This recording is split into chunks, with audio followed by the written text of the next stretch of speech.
Welcome, everyone. I hope you're ready for the cat jams as we're getting into jamming with some Rocket League. It's day 4 of VESL. And of course, I'm Hail Monkey Man in the booth alongside the greatness that is VODable. And make sure you check the VOD all day, every day, as we'll be having so much action. You're going to want to see it at least twice. But it's been regional qualifiers, VODable. We've been seeing it all week. It's been several separate weeks of different platforms, but Rocket League has been the main stage for the last several days. We've gone from groups, we're in brackets, and this is where it all counts. That is right, Monkey Man. We've had so much competition. 96 teams now down to, I believe if the math's correct, 72 or something around there. Teams that are trying to make it into the state finals later next, or at the beginning of next year, excuse me. Not even too far away, a couple months at this point, but they got to play it through the bracket. All best of fives, single elimination, 2 matches for those who are playing today. Only 1 match for those who made it and topped their group into tomorrow. So a lot of great competition to come.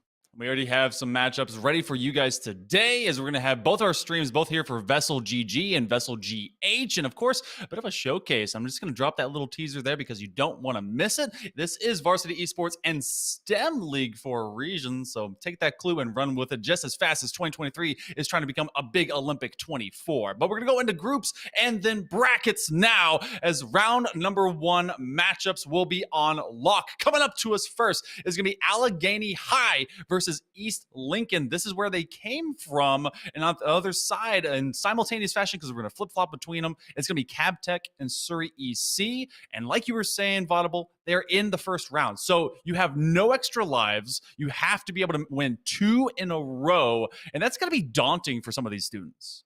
It is going to be very daunting for these teams, trying to see exactly how far they can make it. And you can see the teams who did well in their groups for this first matchup, Allegheny and East Lincoln. Winner of that has to play against North Lincoln A, as you can see there from Group R.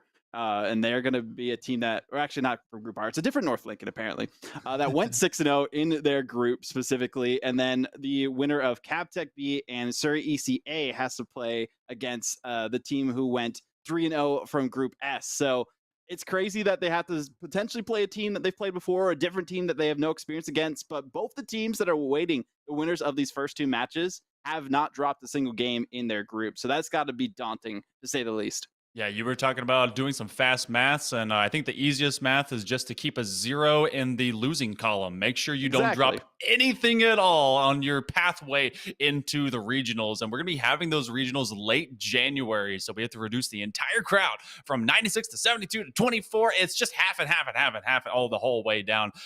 That math probably doesn't check out, but at least thirds. But we're going to go into game number 1. This is already looking to start off fun. It is round 1, so that means it's second and third Cs, but sometimes you're missing your third, as it looks like we're into a 2v3. That we are into a 2v3 here between these teams, trying to see exactly how well the team that has 2 players can compete. East Lincoln, talking about their record, they were 1-2, so they still managed to win a matchup in their Group R that we saw a little bit earlier on. But unfortunately, they weren't able to beat Siri ECA, who are on the other side of the matchups that we'll be looking at. And, well, they did get the first goal, though, so maybe all you need is 2 good players and you'll take the victory. If I've ever seen a 2v3 win, it's by getting at least a surprise goal and then just playing immaculate defense, or maybe just getting some extra goals on top of it. So a powerful flick moves upfield. East Lincoln is able to turn this into what seemingly is just a 2v2, as they do put at least 2 extra defenders back there for Allegheny, and you got to think it's going to be up to them really pressing to try and move upfield and take advantage of their man advantage. Also nice to see the pressure that's happening from these 2 players on East Lincoln. They're sending 1 player up, keeping 1 in the net. Makes sense to do that, especially when you have a player disadvantage on your side and you don't really have too many chances. I like the rotations that we're witnessing from them so far. They've done this a couple of times, you can tell, so they're no strangers to the danger of not having a third. Yeah, 2v2, you have a lot more floor space, you have a lot more boost, and you just have to make sure you take extra precaution when it comes to positioning. And there, it's actually fairly winnable. You're just down 1 extra player, and you have to recognize when you can dip, go in, and then come out quickly. For the first 90 seconds, we'll tick-tock off the clock, and East Lincoln is looking to add another one to the old scoreboard. They're actually putting Allegheny in a hole. Maybe East Lincoln's group was a bit stronger than Group S from what we've seen so far. They only managed to get 1 win, but they are feeling confident in it this first game. Best of 5, though. compared to the best of threes that we had during the group stages. So plenty of more chances for teams to bounce back, even if the first game isn't as strong as they would want it to be. BO3s are more like a sprint. BO1 is more just panic, but BO5 becomes a jog. Ooh. And Mafia is starting to become a highlight reel clip obtainer, as we get to see them work for a third, but still that will clang off of the opposite side post, taking advantage of an empty net. They won't have the follow-up, but you definitely see them just kind of bullet timing their way down the pitch. Love the looks from them. Also a great look from Zyphro there as well with the pressure that they were putting on. But what I'm also noticing too here, Monkey Man, is that a lot of players not having enough boost to complete some of these options that they're going for on offense. So picking up those small boost pads, pathing, a little bit of work needing to be made by both teams. And if they can get that unlocked, they'll be on a whole nother level, it feels like. Yeah, and it's kind of almost equivalent to how I used to treat ranked Halo way back in the day. If you're down a man and you're trying to play Slayer, well, obviously there's an advantage because they have more people that I can be able to get some eliminations on. There's more boost out there, and they're just driving it straight into the box. So beyond the midway mark here, we're seeing East Lincoln really just play a man down, but with 3 up. So confident and in control is East Lincoln, and it really comes down to the mechanics we're witnessing from them. Allegheny, we have not really seen the synergy you would want to witness from a team who only dropped a single series in their Group S, and that is a team that's waiting in the quarterfinals who didn't drop a single game in that group specifically. That's SEA Tech Team A, and we might see it tomorrow depending on what the stream schedule is like. But nonetheless, in this first game, East Lincoln very dominant with the performances that they have been showcasing, and they've also been showcasing that, hey, maybe it's better that you don't have a third player because there's not a third person getting your way. Very true. Hey, you get plenty of floor space on your backside, and if you're just confident being able to run upfield, you have early challenges into 1v2s and 3s, and just take advantage of where the ball drops. And I think another point that you've kind of highlighted too is what these group compositions were. These were made from divisions from the different regions across the country, and then coming into this one, it's a full mix of those put together, and there's going to be some cross-regional type of competition coming up. So maybe one division did have a little bit better than the other, and that's getting highlighted right here.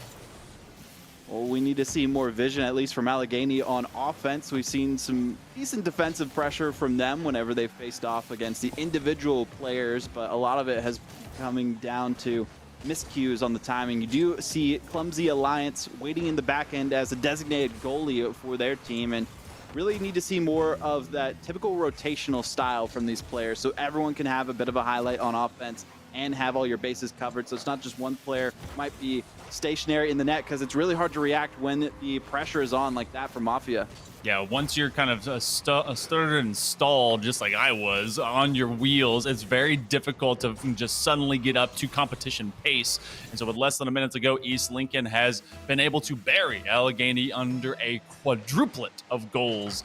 And I don't think they're going to let up on any of that pressure. I mean, to them, they're walking in. They don't have a third, and maybe game number 1 is all of just a time extender to be able to get that third up online or something. But we're going to see how that goes between this game and the next. That is very true. Hopefully East Lincoln can figure things out there, because they do have a couple of different players registered, so maybe only 2 were able to play today or could do this as well. We'll figure it out as we go along, but nonetheless, less than 30 seconds to go. Not really time for a comeback from Allegheny from what we have witnessed so far, and I'm liking the aerials that we are seeing from Mafia Shadows, because the way that they are performing, they're making it even harder for the other team to go against them, and that's what we've seen from East Lincoln so far. Keep it up and away, and the other team that don't seem as mechanical as you, they aren't going to really be able to play the same game. Yeah. Stick it to the floor, and you're playing straight into their hands. Go to the sky, and everyone's shaking their head. East Lincoln, they take a 2v3 and turn into a 4-0 rout in game number 1, and just absolutely burying them under double the amount of shots and just infinite more goals. East Lincoln off of Mafia Shadows. We're going to jump immediately into game number 2. Actually, no, this game 1, opposite side. We told you to be going on. Cab Tech and Siri EC is on lock. Siri ECA was one of the teams, I believe, that took a win against the side of Allegheny High. So looking at these teams, actually, no, it wasn't. East Lincoln looking pretty good for their group. But either way, IR Johnny is IR scoring right now from what we see this time. Right over top of the defender, Hello Sky Limit, who wasn't quite prepared for that challenge as it came right past them. But still, first goal. The orange side seems to be dominant in these first two games from what we've been witnessing at this point, Monkey Man. That's a highlight of the script, you know? They made sure all winners went to the orange side, which, you know, is the best flavor in the entirety of the fruit sphere, so I understand, but it's also going to be, can they keep up this kind of pace? And so far, so good for Siri ECA. They were looking good yesterday. IR Johnny was responsible for several of the different handoffs that were going between them and Gummy Bear. And Gummy Bear, I mean, they're right there. That they are ready for anything that was right in front of them. They saw the moment to strike, went for it, saw the gap in between the defense, and fired on all cylinders with their photon beams and hit the target and put it right through. Opening 40 seconds of this game, already 2 goals. Pretty confident from Siri ECA, and it seems like even though the last game, East Lincoln, who only had 1 win from their group, they look pretty good. The groups that are the players, excuse me, that are not from Group S are faring better than the players from Group S so far. All about maybe they went through the hyperbolic time chamber of having to deal with their particular group, and now they've really kind of been weathered, and they go in a boy and they come out a man with a scar on their eye, and apparently with an extra goal in the back of the net, nearly able to match up with the allotment we saw from East Lincoln through an entire game. We have 3 in just over a minute. Very similar stories, but speaking of 3 goals, we at least have 3 players on the side of Siri ECA, so still doing some great work. I'm loving the interesting toppers we're seeing for these players too. Was that like a witch and a horse or something in a bathtub? I've never seen that one personally. Well, you may get to see it again, and yes, you will. I have not seen that. We so rarely get to see toppers for these competitive players, and then seeing that, was that part of the most recent I'm assuming it is Halloween of it? It had to be, yeah. So okay, well, suddenly I'm invested. All right, I may be boo Lightning McQueen, but I'm pro whatever that top was. What a play that we saw there as well, and Gummy Bear is just having fun with the ball at this point in time. 4 goals to 0 for Suri ECA over Captech B. Looking very confident against this squad, and Captech B, I mean, they were in the same group as Allegheny High that we saw before. Allegheny High, they seemed pretty decent, but didn't really have the aerial prowess. We're seeing that again from Captech B, and that really just denotes like the difference between some of the top teams you'll be witnessing throughout this bracket and some of the teams who did well enough in their groups but might not do well enough to make it all the way through the bracket stage on that next level of competition. Because as soon as you can get up into the air, things open up for you as a player, and there's so many other options you can go for. Yeah, really. I mean, it just becomes, all right, you can no longer just get a free demo. This isn't about just a hard physical game, and this is just not about being able to dribble it through. You have to actually have full car control, and then that really kind of dictates, all right, now we have a sense of space of what this pitch is looking like. An easy challenge that IR Johnny is able to dodge away from. And Suri, they're building this lead. I understand it. Eventually, they're going to want that clock to tick-tock a little bit faster. But for right now, they at least want to get their repetitions. Yeah, 6-0. They're getting ready. They know they have to win 2 series, 1 each day to make it into the main stage. So Suri ECA just getting warmed up in game 1. Again, this is the best of 5, so 2 more games after this one. But I believe we're going to be hopping over to the previous match we were looking at in just a second. That we are getting into the second game of East Lincoln and Allegheny. This is the time for Allegheny to shine, though. They had 5 shots, they had some pressure, but not enough defense yet again. Somehow off the post, but who else but Mafia Shadows to put that through? Mafia Shadows, if we're going to see a 2v3 run the group bracket to be able to qualify into regional, it is going to be off the mighty shoulders of East Lincoln's Mafia. Living in the shadows, being in the highlight reel, they're everywhere, and that's where they want them to be, and a shot already trying to threaten for a second. So close, yet so far for that completion. But again, we saw that they didn't really need too many goals in the last one. 4-0 was the end score. 10 shots on the board. Pretty decent shooting percentage for them, but they want to be 100% accurate on this one with the pressure that they are putting on. A little bit of a better defensive effort that time, and a lot of it's going to come down to if they can get up into the air and challenge these players. I know you might not be confident with the mechanics, but just looking up a simple tutorial with the 60 seconds of downtime that you have between these games, and that might be all you need. Just get up and going and send away the competition that you have the player advantage against them. Just got to use it. You guys heard it from Coach Vaudable. You got 60 seconds, hit a training pack. Get out there and continue to hit your shooting reps. And that was just an attempt by Allegheny. They send two, but Mafia Shadows is winning the challenge game with some earnest effort. And less than a minute, they've already been able to find half of their total goals from game number 1. And you know, you look into this, and we talked about how there's different programs at different levels of play and able to get so many students, you know, just into the competition space. It feels very World Cup to that measure, trying to be able to kind of balance out everything, and then some regions are more ready than others. That is a very great analogy on that one, especially with the way that different players might have been playing longer or have different resources available to them depending on what their school supports, as well as like maybe even equipment that comes to that too. So, I mean, as time goes on, more competition will develop at the high school level, and it's nice to see VESL doing all that they can for that. But Diffro, this is the highest aerial prowess we have seen from Allegheny that series so far, and hope to see more where that came from. They took what I was saying and actually just watched it during the goal replays. Yeah. Hey, look, they connected way smoother with all 4 wheels to that ball than I ever could from the ground. So job well done to them. Unfortunately, though, Mafia Shadows is always looking to punish, and because everyone had hopes and dreams and sparkles in their eyes for the first goal for Allegheny, it was blindsided by Mafia trying to immediately grab another goal, looking to do it to all of them. They kept control. They're just sumo wrestling for a goal, and they find their 4th.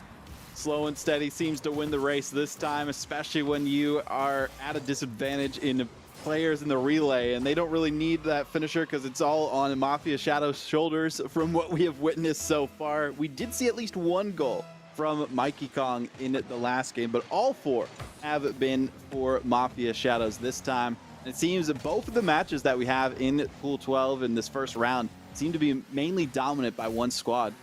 And I'm not too surprised. We took the 2nd and 3rd seeds, and we're still mixing them together. And for some of these groups, we did have maybe 2 solid teams, 1 very solid team, 1 up-and-coming team, and then a couple that kind of fought it out for survival. So to see that still kind of existing here in round 1, it's not really too much out there. And we're partying up balloons galore. Mafia Shadows finds their 5th.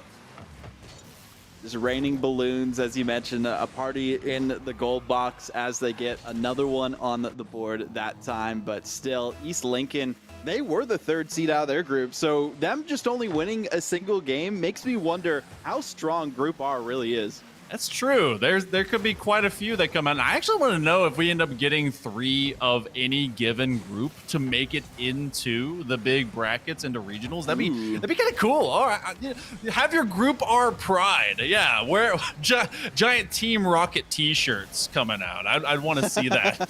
Oh my goodness. Mafia Shadows though, MVP status is just barreling through, and they really have just taken this team by storm.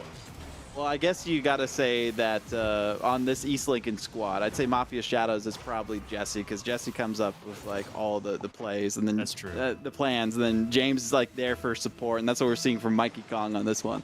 Look, James is beautiful. They are there for the eye candy, all right? And Meowth is just the wise, cracking, cool guy. So I don't know who the Meowth is on this team, but I want to eventually find them, see if East Lincoln can survive. We will be actually moving on with 2 minutes to go. That'll be a 2-minute warning. Let's flip flop, don't stop. We go to game 2 on the other side as Surrey and Cab Tech.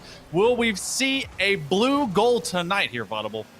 I think we can from either of these squads. I mean, 5 games, well, not 5 games, minimum of 3 games total for each of these 2 teams that are facing off against each other in this opening round that we've been witnessing so far. But that's unfortunate for the defense, because Gummy Bear with a great dunk to start things off, and looking good for Siri ECA. I love that challenge. And you had Hello Sky Limit, who just kind of got caught on the back end, yet still rebalance themselves, but not ready for any of that kind of heat. And if there's anything I ever tell people, and I'm not a great shooter, so maybe you don't listen to me, but throw a bouncer into the net and just force them to have to respond. Sometimes with a little bit of extra heat, and no one's able to go and find a piece of it.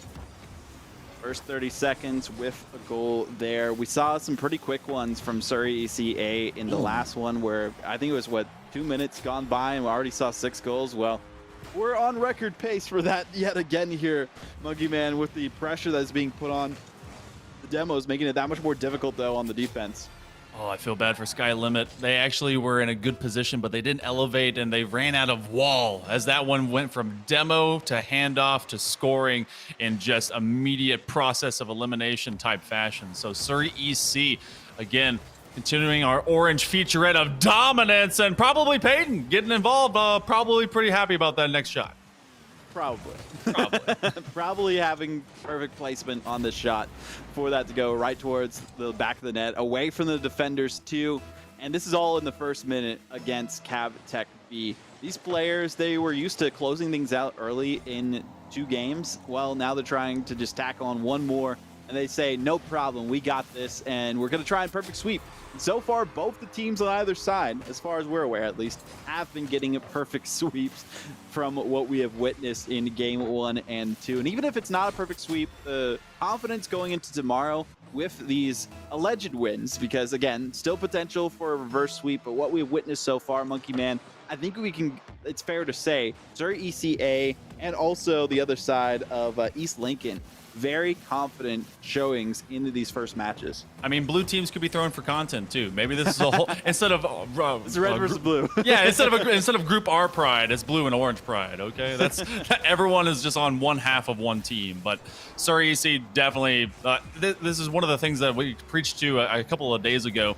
When you have these moments and these matches, you have to treat them like isolated events, because you're like, you know what, we got the job done, we got the work done, but there's still so much work ahead of you, and you're gonna have a much tougher opponent, and that's gonna be the biggest fight. But they're enjoying what's in front of them right now as well, and that's really all you can do in high school. And through the first 100 seconds just now going by here in game 2, Siri EC, well, they've been living it up, and it's about aerial control, and they're just pre-jumping so far the back line of Cav Tech. They're all going for it, and no, the defense interfering with each other. I feel like our IR Johnny, could have gotten the goal there, but these players at this point in time, especially based on how the group play went for some of these teams, know that the more goals you score, the longer it's going to take to get into the next game. So if they're wanting to end things off with a bang, end things off early, well, least goals they score, the better once they have a confident lead. And 4-0, even a 3-0 lead, personally, I would say is a pretty solid lead to hold on to, because even the top teams that are out there in RLCS or whatever other competition are still hard pressed to try and overcome that big of a deficit. And now we're going to be switching over yet again as we're at the halfway point, 5-0. We kind of know where this one's going to go, Monkey Man. Yeah, we've got the understandings, and so we're keeping you in NFL red zone, hot on your seat, maybe on the edge of it. I want to see if this one ends in its own sweep, or maybe the comeback kids of Allegheny will be able to do some work, but it's up to Mafia Shadows, and if they have a choice, they will deny them off the flip reset from end to end of the pitch, and they start off with a banger. What a play from Mafia Shadows. They know that they have the skills to pay the bills as far as goals are concerned in this series. So now it's just time for the highlight reel and starting things off with a bang. 12 seconds into this one for the side of East Lincoln. Beautiful finish from them. Now we do have a chance, though, for the first goal for Allegheny, and a great bounce back from Zifro. Oh my goodness, the first to break the dam, and maybe enough to give them a chance. That one, a powerful flick by Zpyro, and so Allegheny, suddenly, they're like, wait a minute, there's only 2 of them out there? Okay, there's hope on the horizon. Can East Lincoln be able to rebound, because Allegheny suddenly has a game plan? Beautiful work, and thank you on the correction. Zpyro makes a lot more sense to say than what I was doing before. Nonetheless, though, Zpyro looking pretty strong on offense. A couple of times we've seen from them, so really I feel like their teammates need to let them go out and do their dirty work on offense for this team. Have the other 2 players be more defensive style, and Zpyro be the one to lead the charge on offense, as we've seen happen a couple times. I mean, they had some good aerial plays before. They weren't able to get the completions on those, but they still were putting the work in, and really these boomer of shots Difficult to defend, though, from what we've witnessed so far. Yeah, this one was a teardrop and a half. This one came from the back, like, extra third, and then just fell off of the crossbar. The curve of the ball and the run of it downward on the arc was already to perfection. So East Lincoln will be able to get one by just being better at Algebra 2, hitting that inverse parabola. And Allegheny, well, they need to go back to work. Oh, that one falls wide. First minute and 10 seconds gone. Closest we have seen any of the games in this specific pool be up to this point. And a full reverse sweep, mind you, is needing to be pulled off by Allegheny to come back, because there's no second chances, no lower bracket for either of these squads. They need to win twice in they're playing today, only once if a team is playing tomorrow, for those who top their group, to make it to those state finals at the end of January that we talked about. And Allegheny, they're doing the best that they can, but luckily enough for them, that was off the mark. They got to take advantage of a counterattack, but they can't do it. Mafia Shadows is just Lard and in charge on offense. Just screaming down at him. And, you know, Zephyro sounds like a really cool stage name. And I wish they probably wish that the curtain was pulled a little bit faster on East Lincoln's offensive. But having that two-man rotation, it's about winning into numbers. And they were able to get it past all three, force the defender of Z-Pyro to look at his own back wall. And then it just took challenging up and on that big recovery rotation defensively. So they recover well. And now it's up to Mafia, carrying it through. Oh, they nearly got stopped. I say nearly because they still got the fourth. Beautiful look there from East Lincoln. Even with the one goal going against them, they have showcased that with one good player against you, as long as you have two on your side, that's all you really need to dominate the competition. Unfortunately, for the rest of Allegheny, it's been a struggle for them to defensively stop the skills that have been put on display by East Lincoln up to this point in time. But nonetheless, it's not over till the last second and the ball hits the ground, or at least a little bit before that, depending on the goal differential. Nonetheless, though, East Lincoln putting on a showcase for us in this first series and almost able to get another one there off the wall. I feel like I remember a bit back hearing, who was it? Someone, an RLCS caster said it's basically over once you're need less than 16 seconds per goal. And depending on like how many are stacked against you. And right now there's time. There is definitely seconds and minutes up on that clock. And it's greater than 16 per. But you have both Mikey Kong and Mafia that are threatening the goal line. And Mikey Kong refuses to be forgotten. That they do, not letting anything go past them here, as there's another great shot from Mikey Kong on the finish of this play. Mafia Shadows doing most of the work, but as long as you have someone to finish things off, keep that lead, strengthen it. Even so, as much as you can from what we've been witnessing in this first game, you're going to be doing fine going into those next rounds. And speaking of that, I mean, 4-goal differential between these two teams, 2 minutes on the clock. It feels like an inevitability that East Lincoln will be taking this series in 3-0 sweep. I think we're all just waiting for the 5-goal diff to just manifest. That's what we've seen a couple times on our move outs to the other side.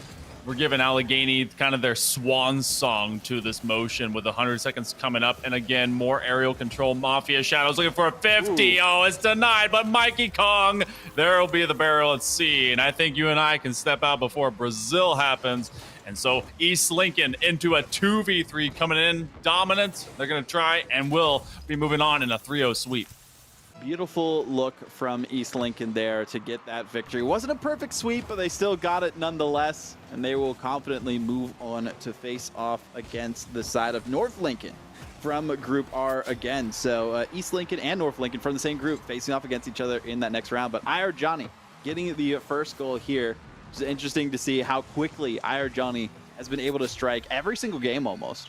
Yeah, they am doing well. And like, I love their name. All right. I think back to I Am Weasel and IR Baboon. This great, stupid Cartoon Network, old school 90s cartoons. And they fill my heart with warmth because they're great on offense. And so far they've been able to deny Cabtech moving and progressing upfield. But maybe this is also the time for the comeback story for some of our blue teams. You got Cabtech on their heels yet again. We got to see one score just a little bit ago in our previous series. And now trying to put up a second, though, is going to be Siri ECA before Cabtech can try to find any of that extra grass. Oof. 2 goals in the first minute already. This is like deja vu for the 3rd time from what we have seen in the last 2 games from this. I do want to take a quick moment, though, while we have a decent lead here for Siri ECA to talk about the potential for tomorrow, too, from East Lincoln. They were in the same group as North Lincoln Team A, and North Lincoln Team A, who they have to face off against in the quarterfinals tomorrow, didn't drop a single game, went 3-0 in that group. So interesting on how that's going to go, because it's a rematch of epic proportions, down a player too, potentially, if they only have 2 that are representing that school. But nonetheless, potentials to think about for those teams who are facing off against each other tomorrow. Siri ECA, if they get the win here, this just seems to be the Group R sweep, as that team is also from Group R, same as East Lincoln and North Lincoln Team A. So Group R showing that they might be better than Group S. They come before them in the alphabet, and they might be able to finish before them getting into the regionals. And, you know, Group R gang, rise up. That's all I'm saying. But I do hope that that absence of the 3rd player was all for maybe just a school project. You know, you get academics come first. Obviously, the STEM side is very important too. So you really hope they're able to just kind of grab it. It's going to be a Friday, so there's really no excuses. I know it's going to be before a holiday as well. So Cab Tech, at this point in time, in our current focus, they've been unable to grab a single goal. The perfect sweep, at least, is still in contact, and a bouncer very much in control as Gummy Bear. They'll find that 3rd, and I think this one is starting to peel away in Surrey EC's favor. Oof. Nice setup too, right over top of all 3 defenders that time. Not really much that they could do to stop it. A double commit didn't really help their chances to get it away for Cab Tech B. Nonetheless, though, it is nice to see with these different pools. It seems to be 2 different groups that are combining to see who will make it through, with one of the top contenders on one side against potentially the 2nd place team or the 3rd place team from their same group. And that seems to be the way that these groups are mixed around for these different pools. So we might have 3 players out of all 3 players making it into the quarterfinals for Group R, and only the one main winner from Group S, which was, I believe, SEA Tech Team A, who is awaiting the winner of this series. And it does look like they have a date, at least with the positive inevitability with Surrey EC, and that one could be one of our showcase matches going into tomorrow. And everyone's just trying to be able to make it through this slow grinder, survival of the fittest. And obviously you have all these schools with the kind of freshman style, the fledgling style of how their programs have supported, and then are finding that motivation to do it again and again for each of their students. I think that's the coolest thing, and I hope they don't take this too hard to heart. It's a tough format to go through. You get groups, and that's kind of like your only extra life. From here on out, this is Sweatsville, man. It really is. There's no second chances. There's no breaks or anything. It's go, go, go, and nothing else. You have to start the race and be able to finish it to make it all the way to the end of your journey to those state finals.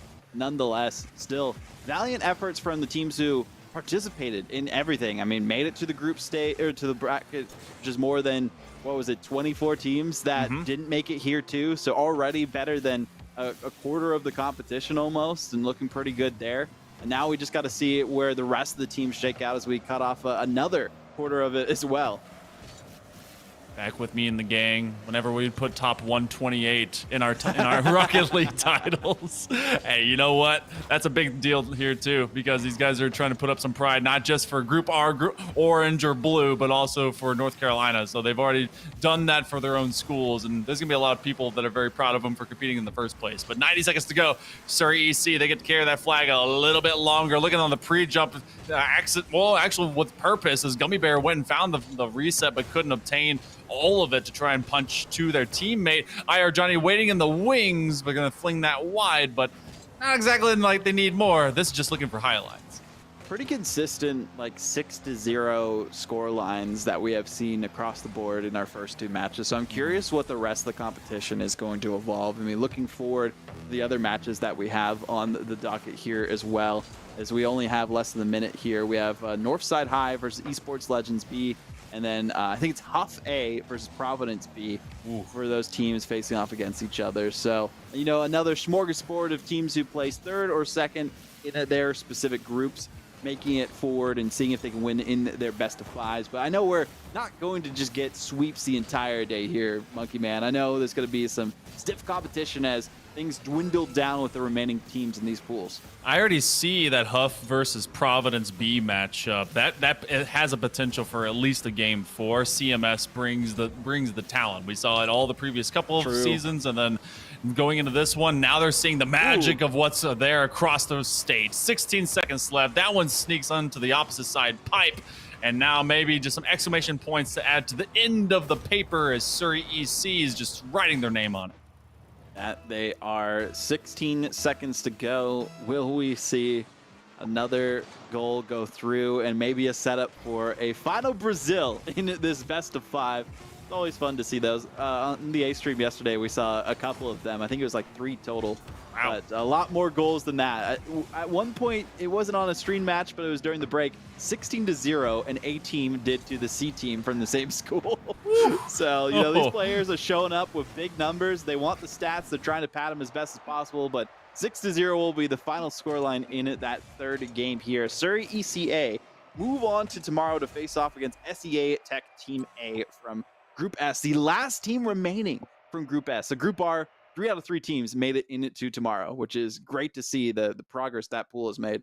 Wow. Hey, you know what? You always want to see that kind of progress. And that is both from the esports competitive side as well as the STEM side, as we're going to take a short break. But maybe you enjoy a bit of coding. Maybe you enjoy video games. I don't know. Maybe you're here with us here at VESL, the Roboverse. I'm going to leave that word. I'm going to leave you for just a couple minutes. We'll be back in just a moment.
Verse. We are here. Verse.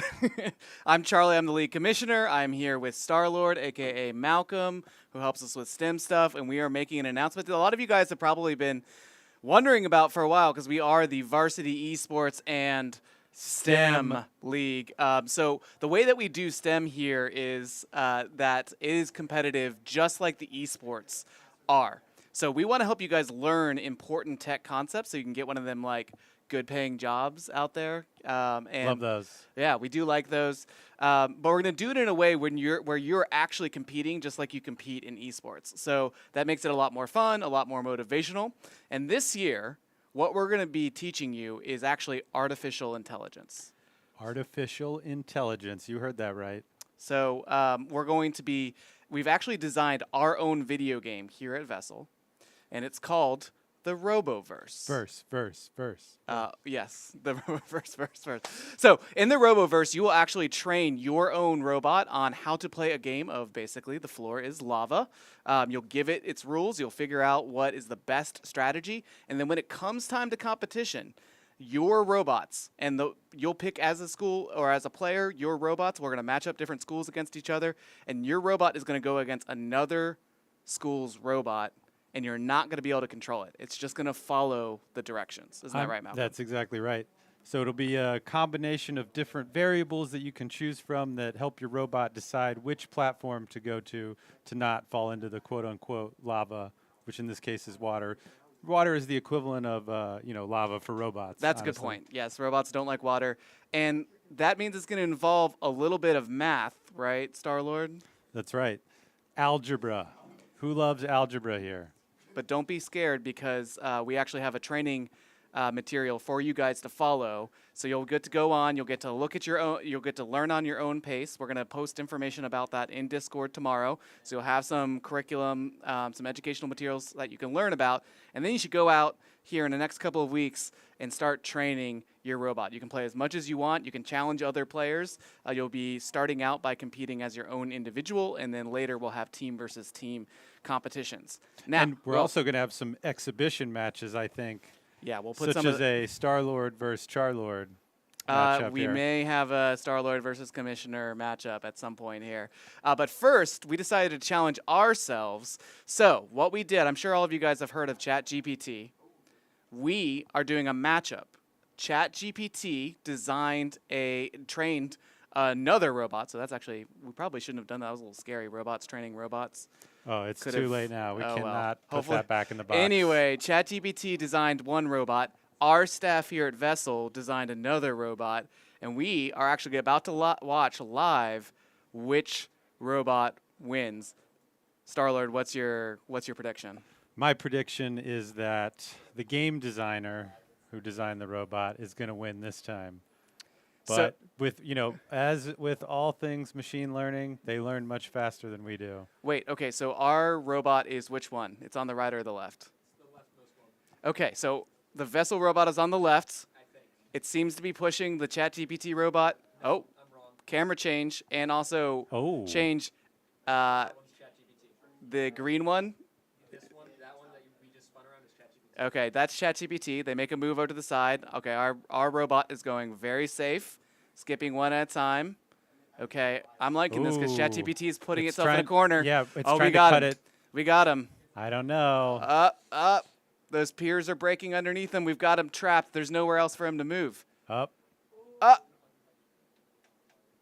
That's victory, right? Humans win. VESL and the humans win. There is hope for humanity High after five. all. High five. ChatGPT is not victorious. So there you go. That's what we're going to be doing. It's obviously scintillating stuff. So you guys look out. Those of you who are interested in learning an AI, look out tomorrow in Discord. We'll be posting in your little STEM chat for each of your schools how you can start to learn, how you can download the game, all that stuff. All that's to look forward to. So I'm really excited. We're going to have the championships for STEM at the state championships, just like other esports. It's going to be wild. So it's time to get out there and start training. And I think it's about time. Well, what were you going to say? I just can't wait. I mean, that's so exciting. That's the first time that we've streamed the Roboverse here. And the humans first won. of many. And the that humans gives me won a lot of hope for the future. a little bit. We'll survive a little bit longer. Yeah, we bought ourselves a couple more years. it sounds like we need to send it back for some more Rocket League action, or we're taking a little bit. Oh, we're taking a break, and then coming back around the at 6:45 time, we'll be kicking off Rocket League again. So hope you guys enjoy. Cringe, nice.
Welcome back from the Roboverse. We are proud and happy to have you. This is VESL GG. We're going to get into more Rocket League action as the regional qualifiers continue on through the bracket stages. I'm Hell Monkman, still with Vaudable, and thank you so much. And look, I've worked on that since I was a lonely child in the 4th grade. But from high school, I gained more friends. I think. I don't know. They're somewhere out there. We go into our next setups. Vaudable, there was a lot of blowouts. Do you expect to continue to see that? Maybe a game win on the other side?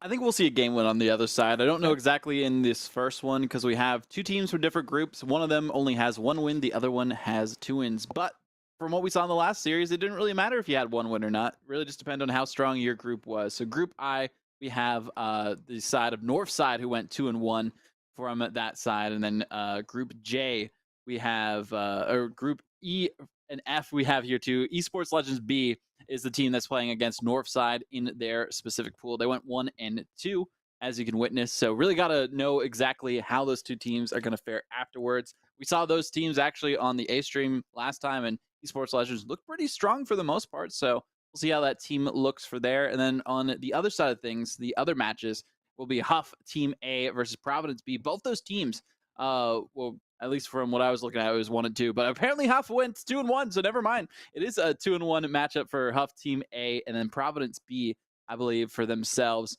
went 1-2. So still 2-1 matches versus 1-2. We'll see if the trend will continue where it's just going to flip-flop between both of them. But right now, Northside looking pretty good against the Esports Legends team. That is the 2-1 team from Group I for Team Northside here. Encrypted Savage. I like the player name there as well. But HR Mari J looking pretty good too. But Encrypted Savage getting that first or that third goal, technically the first one we see on stream for this matchup. This is actually one of the teams that we got to see, I think, at the beginning of the week as well. Encrypted Savage was one of the players that needed to step up the most in support of both Mari and Frezzy. And I think this was also the squad that lost to Edgecombe since they came out 3-0 from that group. So kind of galvanized. That was our first game 3 of groups to be seen on stream. And getting to really kind of present themselves now in a, I guess, a fortuitous position since Esports Legends, they came out into that 3rd position, so we're expecting them to maybe struggle a bit here as we get up to competition pace. And I think you and I can both agree when it comes to really game speed, it's a whole different monster, especially if you're just kind of waiting in the wings and on that goal line. It really is game speed because it takes you a while if you don't have any boost in the tank, if you're not actually actively using those epic units as they measure speed in Rocket League to propel yourself forward in any fashion, going supersonic eventually too, but Northside doing all that they can to try and take down the Esports Legends here. Looked pretty decent on stream last time, but I think they have a bit of a different roster, at least Zugga has interesting characters that they're using to spell their name here. Nonetheless though, first 2 minutes gone already. Northside looking confident in this first game, and again, best of 5s.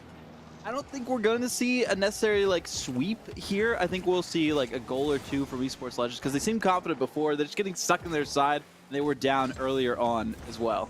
You know, you can tell there's a bit of script writing only because we are putting opposite side seeds on different side colors. And so no one wanted orange to win all day. That's pretty much what I'm seeing. So also Exactly. that is the most capital sized lowercase G I've ever seen in my really life. is. It's so ginormous.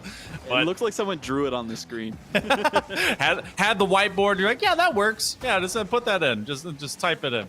But Better than my handwriting. mine is chicken scratch, and these guys, well, they have giant circular letters. But what was looking promising for the Esports Legend, they've been able to progress upfield. Northside simply just found a clear, found the double commit, and they secure the goal all the way back. No one at home. No one at home whatsoever, and that seems to be the case a couple of times here. Even when they do have people home in the net, it's been a struggle for the Esports Legends to try and break out their side, get some offense going. Was a bit of a team bump there too to propel their player forward as Xavi was looking for some sort of a play, but we're seeing something similar to what we witnessed in the first 2 series here. Monkey Man, aerial prowess versus boots on the ground for the other team, and that seems to be the biggest difference in the mechanical ability of players and how well a team is able to get goals against their opponents.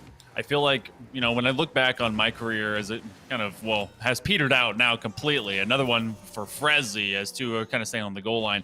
You get scared initially. You want to go, you want to be, well, all right, I'm full-time goalie, or at least I'm on the back third. I feel comfortable back here.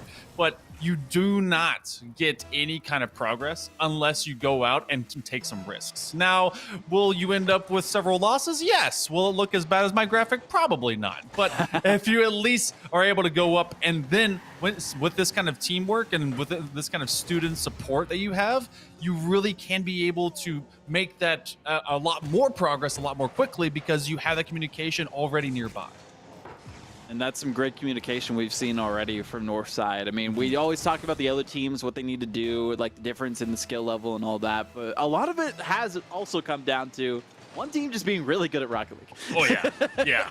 Like so far, every game today, we've seen 6 goals scored by the winning team. So like the domination that we have witnessed from these top teams that are showing out and balling out as best they can into these matchups, it can't be understated. I mean, we talk about, you know, trying to not be biased for any of the squads, but the teams who are popping off for a reason because they are just that good at the game. Yeah, you have the mechanical differences, and Northside, they want to take as many of the reps as they have available to them because this is your only warm-up that you get to go into, unless you decide to hop in a ranked or otherwise. But when it goes between brackets, this is the one showcase and showing that you're going to get for both Esports Legends as well as Northside before they either lose their final life in this best of 5. And you want to take as much time as possible to simply showcase that you can take those shots. Mari gets another. To this credit, Northside definitely is the much more mechanical and much more ready school in Esports Legends. I love their name. They put a Z on it, so they're cool. Yeah. I mean, it's a great school name. I always like to see something different than what's traditional out there, especially in esports when it comes to like nomenclature for that kind of stuff. But nonetheless, Northside, I mean, they stick to their guns, they stick to what works, and so far what's been working is scoring these goals back to back and looking for number 10 if they can get to that point in time in regulation would be a crazy feat, because I mean, we skip back and forth between some of these games, so we don't know if it's gone to 10, but for the most part 6, and then like, you know, slowing things down a little bit is what we've witnessed from the majority of squads in those first 2 series. But 8-0 might be the final scoreline here unless NBL Frezzy can get something with this aerial play. 10 seconds to go. A little bit of an overcommit, double commit actually from Northside. One final push goes off the upper 90 and away. No final chances. Oh, maybe spoke too soon on that one. Into the air it goes. Challenged at least by Esports Legends to make it that much more difficult. And the dribble, flick it forward. Lost control, popped it up though. Going for the follow through afterwards, but I don't think anyone's there. This time there is. Somehow they are keeping it up at 0 seconds as long as they can. They want to showcase that they can do whatever they want on the field. They can hold it on as long as possible, and eventually it'll touch down for us, waking us from that 8-0 nightmare for the other team, you could say. Oh my goodness, it definitely was. And we're going to move over to our other matchup between Huff A and Providence B. And already inside of the first minute, wait, hold on. We had a 2-0 deficit, but this is just hopping up and praying it's going to land on you. But that was just a pre-flip float, and it ends up going through. Oh, that's unfortunate. I think that was actually an own goal too, because it looked like, yeah, oof, that's gotta hurt. That's all I gotta say on that one. You know, it hurt so much we had to take a look at our screensaver for a second just to wipe it from our memory. But it's okay. We're back into the game. Huff Team A looking for something to really break past here. And I mean, hey, it was gifted to them a little bit, but they'll take it every day of the week. At least got a goal on the board in that first game. Not shut out like we saw in the other series today. So progress being made by these teams as the games go on throughout the competition. Much closer affair, even with that whiff that we saw before leading into the own goal situation, as that one was greatly saved by L10. I think it's Lion. How do you say that player's name? I think they were also Lion was also on Huff Team A's Fortnite team, is now I'm thinking about it. I saw them when we were casting Fortnite. What? Okay, but hey, they're just a dual game esport player. Yeah, you get that dual sport, a scholarship that could be on the way. So, Lion, on day number 1, when we had group stages going, Lion and Yak were responsible for the majority of the pressure and of the success that we got out of the Huff Huskies. So, they're trying to just kind of slowly get to their footing. And this is one of those early round matchups that when you see kind of the CMS division, you're kind of curious how it even got to this position, because Providence B pretty darn good, especially as you get some of this defense now denying the Huff, but they're also been caught on their back third. I want to know what a couple of those goals came from, because as we now go over the midway mark of game number 1, Huff has been battering at the door, but Providence is just kind of surviving on a prayer right now of a hard rotating defense. And that's all you can do sometimes, is just survive by the skin of your teeth defensively and hope that nothing goes through. Eventually, maybe some pressure, a demo, and a bump would help too, but I'm liking these wide rotations from Huff because they don't want to overcommit. They know they still have plenty of time, a little bit under half a game to go to tie things up.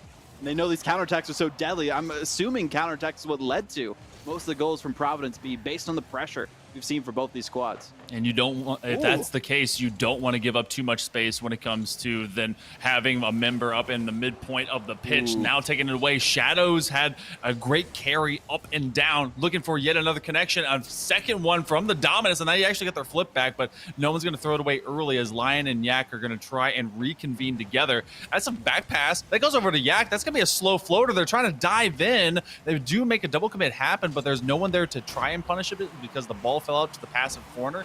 And we're at 80 seconds here, Vaudable. Providence, it has been under fire since we flipped over to this game, and Huff has just been trying to peek their way through.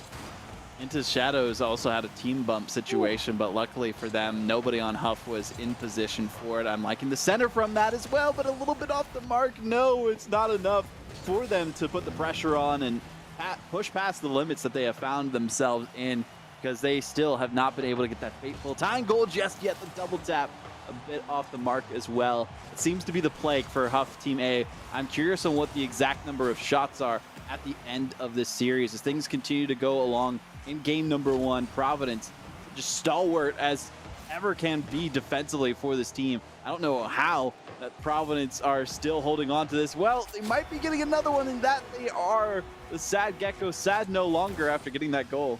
That is just opportunity when Lion didn't come up with a touch. That back wall is so not, I'm not a big fan. Look, me and them, we got bad blood because that's the exact kind of drop point that you get off of some of those balls that drop into the corner. You think it's going to land to the ground, but it comes out too far. And because of the lack of handling, Huff, they surrendered now a 2-goal diff where they have been struggling to find even one of their own. And the only goal they have so far here, Vaudable, is one that was off of an own goal. So I'm going to give massive kudos if this becomes an inevitable win to Providence, to their defense for holding on.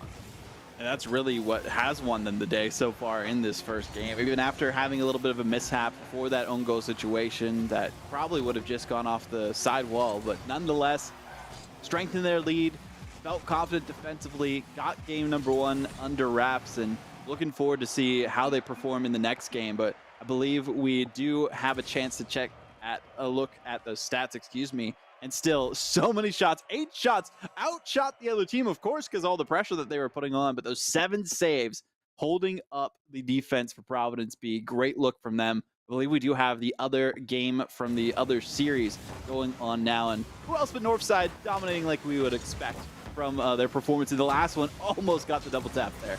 Yeah, there were brief moments of at least the light at the end of the tunnel for Esports Legends. They had been able to at least move up the field, and I think we were asking of them to have secondary and tertiary looks. But again, when you have at least one player kind of out to the goal line, we know Northside right now is just kind of posting up a dominant featurette in front of us, and how they're ready for any opponent that will be facing against them going into the second round of this bracket, which really just kind of cues them in.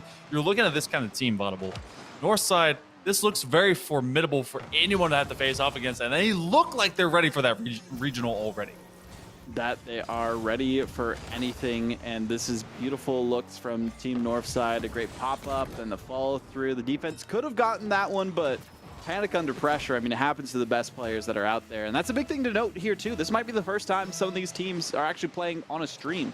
They might have just been playing, you know, themselves or streaming themselves too, depending on, you know, if they are into any of that kind of stuff. But still, having to play a tournament setting where the competition is as high as it can be in against teams who are in the same region as you is kind of nerve-wracking. It takes a lot of mental fortitude to overcome that and then also pop off like we're seeing some of these teams do.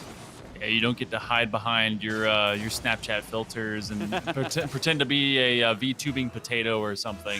You have to stand your ground, and you have to showcase what the car looks like from a third party, and we get to see all of it out there. It's not just the W's. We get to see, you know, maybe gift 5 for the effort. But Esports Legends, they are being taken to school, and I've heard that bell ding a couple of extra times. That's going to roll over the line, and you know, we're looking at Northside now being just 1 game away. I say that well for the mid-mark of game number 2, but with a 7-0, so we'll be looking at the return over to Huff in just a moment. I want to see what that matchup becomes, because honestly, looking at what that we saw a bit before, that's a dam that just has to break, but Providence continues to be the only one scoring.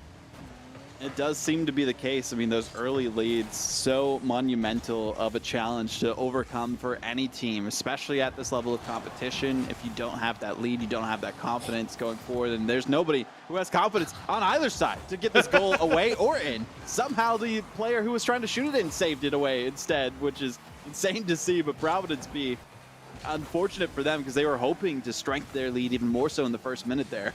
Yeah, that one that was a very loose ball play, to say the least. And the fact that no one came up with it was a big surprise, especially, I think, to Providence. A massive 50-50 win against 2 in the sky, but Lion, though they got the Lions' share of that ball, is unable to put it over the goal line as it falls wide. And again, Huff left huffing and puffing, but this entire brick house will not go down. Another big clear, and it becomes a transitional space, and they do find a connection, but it's gonna bounce through. Oh, I mean, technically an own goal, but really, I feel like that was going to go in either way if they didn't go for it at that point in time. And yes, it was, based on the trajectory of it. So, valiant effort nonetheless by the defense, and a better effort than we've seen some other teams be able to put up, Monkey Man. I mean, it's tough to go up for those aerial challenges defensively, and that's why people have made training packs just for those kind of defensive saves. And still, the demo finally comes out, but nobody's there on the follow-up ready for it for Huff to get their own goal instead of an own goal situation happening, giving them their first goal in that last game. What's unfortunate right now is that Huff, they've been able to bring it to the sidewalls, but we've actually not seen a threatening shot. They always fall near the pipeline, and then there's way too many cars there, which means it's taking too long for them to set up. And when they've done so, Providence is just so comfortable about, not lazily, but I guess able to just kind of stack cars. It almost feels like they're really making a brick wall out of the cars, but it's going to have to be Huff that makes brick break happen. Yak, it's going to put 2 wide, trying to hand it off over to Lion. They do get 2 defenders to jump. This is a dangerous situation, and yet still found by the backboard defender. Beautiful looks across the board so far here for Providence B. Not as confident as we saw, but luckily for them, they don't have to face too much pressure when it comes to those shots as they did in the last one. I think it was like 8 shots from Huff Team A in the last game, but only the single goal that was, as we keep mentioning, an own goal situation from Providence B that led to that one going through, but into the shadows. I mean, keeping control of this ball, sending it back to their side. Dangerous situation there, though, with the center. Might have been a chance for Lion to strike, but not exactly right for KaiZP as they were looking for a finish as well. Yeah, you can say they am speed because they were bringing that McQueen lightning right across the front of their own net. But we got 105 seconds. Providence, they have not surrendered much. Ooh. Big doink off the crossbar. No, to the backboard. Huff still trying to get their own goal. They've been able to get a score from an own goal, and then they get one on technicality against them. And Providence continues to come up with just these great defensive stops one way or another. That has got to hurt. It was a perfect setup that you could have asked for, needed the follow through, but hit it a little bit too hard. I have been guilty of that way too many times. I mean, you're chasing the ball, you get to it, you don't know what to do once it's there, and there's a follow-up again. So close to follow-ups is really all Huff are lacking. If they can lock those down, they have a chance to take down Providence because they got all the shots, they got the pressure, they got some demos, they got everything else. It's just the follow-ups that we are missing, and that's the follow-up we needed from Sad Gecko to put that through and make it so Providence B very likely take this game. I would need a new keyboard and monitor after a couple of games like this. Just looking at my team, and it's like, come on, guys. What? How? What are we doing? And they've done all the work except turning the paper in. That's really what needs to happen. Send it to the professor, to your teacher, and get the grade. And at this point, it would be a passing grade with the amount of shots they'd have. But with 40 seconds remaining, Providence, again, it's a similar situation. Even the producer's like, man, just put head to keyboard and wonder what's going on. At this point, I mean, it's unfortunate for Huff, but they're going to huff and puff and hopefully blow away the competition in a reverse sweep in the next game if they can get to that point in time. But still, this being a best of 5, it's not over until that last game is done after this, and a 3-0 sweep is looming ahead of us for Providence B. Not as big of a blowout as we have seen the other games so far. Speaking of blowouts, on the other side of things with the other matchup, Northside versus Esports Legends, 11-0. So they did pass the 10-goal marker. They were on record pace, and that is the most goals I think we have had reported to us on the A stream, at least in the bracket stage so far. So Northside, they aren't giving anyone any breathing room. But speaking of 11 shots for Providence B, big difference maker there compared to the last game. They were playing mostly defense. They only had to make 2 saves instead of the 7. That means out of the short travels that they got to do coming from their own back half, they send away Huff on a brief existence of that 5-shot offensive. And the few that were there would have been solid, but the woulda, coulda, shouldas won't manifest into anything. Providence was able to find more than double of the same, and then forcing Huff Huskies to exist on their goal line and then just not exact on anything from the offensive half. And that has to change, especially right now, because it's elimination alert for Huff as Providence is in a 2-0 position. So yeah, this is it feels like the Huskies have so much in front of them. This is actually about maybe slowing down their play, getting upfield, and then hard focusing so they can just take one solid, almost kind of default shot so they can get some threat on net. Almost double the score as well for Providence B compared to Huff, as you can see there. So the pressure's good. The ball touches, as you could say, we're looking pretty good from Huff. It's just those finishes. I mean, we saw 0 goals from them. The only goal we have seen, we talked about it a couple of times, a little bit too much. That was an own goal situation that led to a goal, but they haven't gotten their own goal. And hey, now we get to see Lightning McQueen on the field himself, and maybe that's going to be the difference maker here. Oh, but, well, it's a good difference for Providence B to get a kickoff goal 2 seconds in. Oh my goodness. They have had the lead for themselves to start every single game. This one much quicker, much faster than the previous 2. And, you know, I guess maybe the speed is very infectious across all of Providence as they're able to get one very, very quickly off the rip. You gotta believe Huff this has to be able to focus and calm down and make these challenges. It's gonna sneak in. Young Jeremiah finally gets one. Beautiful from Yak Jeremiah, but that was a huge setup from Lion initially to keep the pressure going. Yak Jeremiah really just bull rushed that forward and somehow able to get a good touch there and put it through. Finally, we get a tie game so quickly into this one too. Huff need to take advantage of that though. Otherwise, you're not gonna have a chance in this reverse sweep and not have a chance after this series, because again, single elimination bracket stage. You will have this one shot and that'll be it for you to make it to those state finals. If you move on from here into tomorrow, you still have to win that next game as well to book your ticket to those championships. The opening minute finally having a differential of 0 as we're all tied up. Providence has to prove that this offense can also kick again. They've been having the leniency and the privilege of a lead that just doesn't get surrendered, and now they're starting to squeeze the Huskies, put them in the kennel, they're barking louder, and now they're getting rowdier. They're moving upfield, but it's also been into shadows that has been very good about ball handling and making sure his team is running from their backline forward and Huff not getting behind them. Into shadows, just a vampire on the field, you could say. You're trying to just chomp down on the competition against them, but that's a nice shot as well from Jeremiah, doing everything that they can to put the pressure on. Got the goal for their team, had some great pressure too from Lion, and they seem to be doing everything that they can to get these centers, and there's a perfect timing. They got the shot, might be enough, but no power behind it. A double commit as well. Gonna be dangerous on this counterattack if they can't finish it somehow. Can't put it through yet again. Another great shot, but a triple commit. Everyone coming together with Lightning McQueen leading the charge to get that one away. Oh my goodness. I thought maybe there wouldn't be enough pixels on that dominance from Into Shadows because they were the top of that box of players from Providence to try and stop everything being thrown at them. But again, the defense comes up big, and then apparently Beastly Tanner is getting tossed around.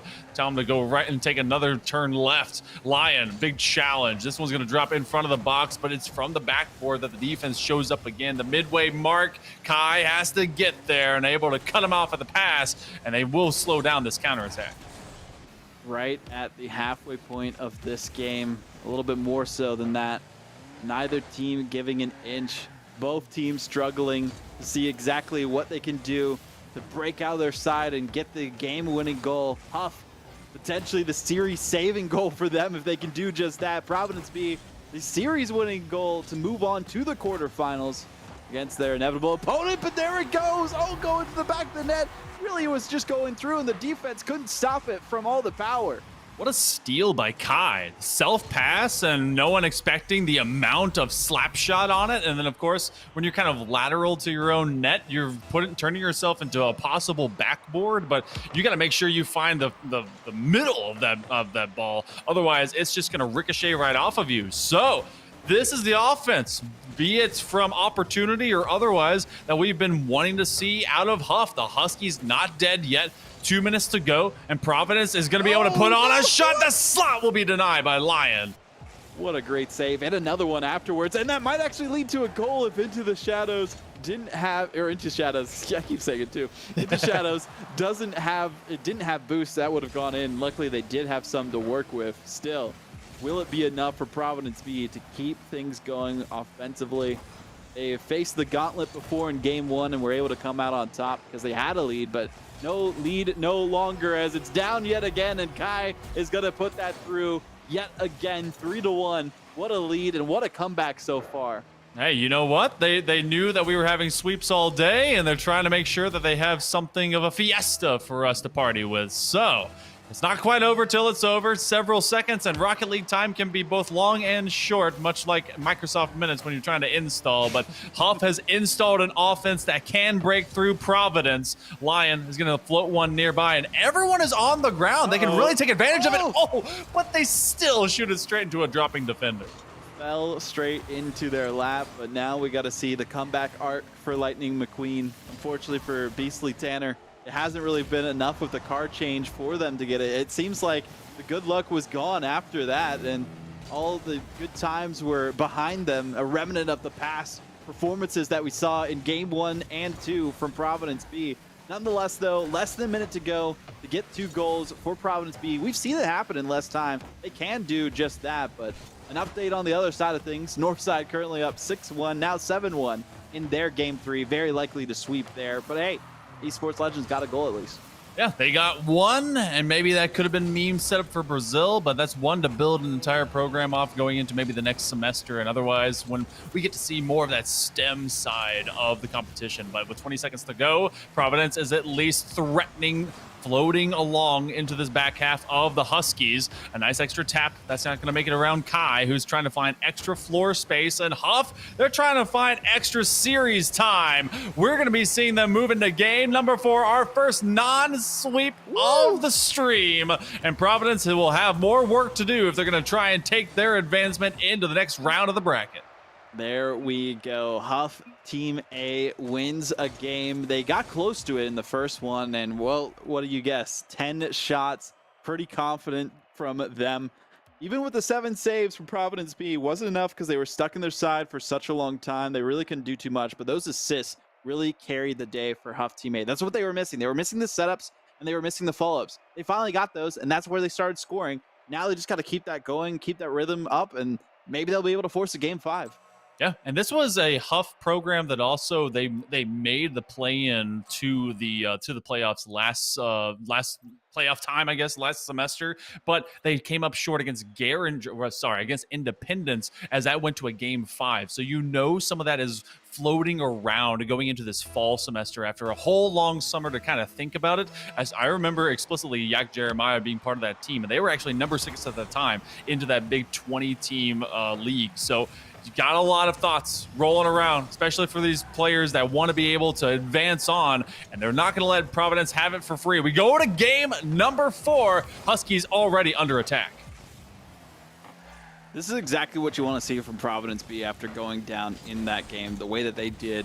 We saw them stuck on their side for such a long time. They've been consistent in getting that opening goal, but if they can't get it, that might be all they had confidence-wise in this game going for them. They're like, okay, we've been consistent in getting the opening goal every time. If we can at least do that, we'll do better. But Kai, 3 goals in a row, uninterrupted, even from the last game into this one now. They are on top of the world.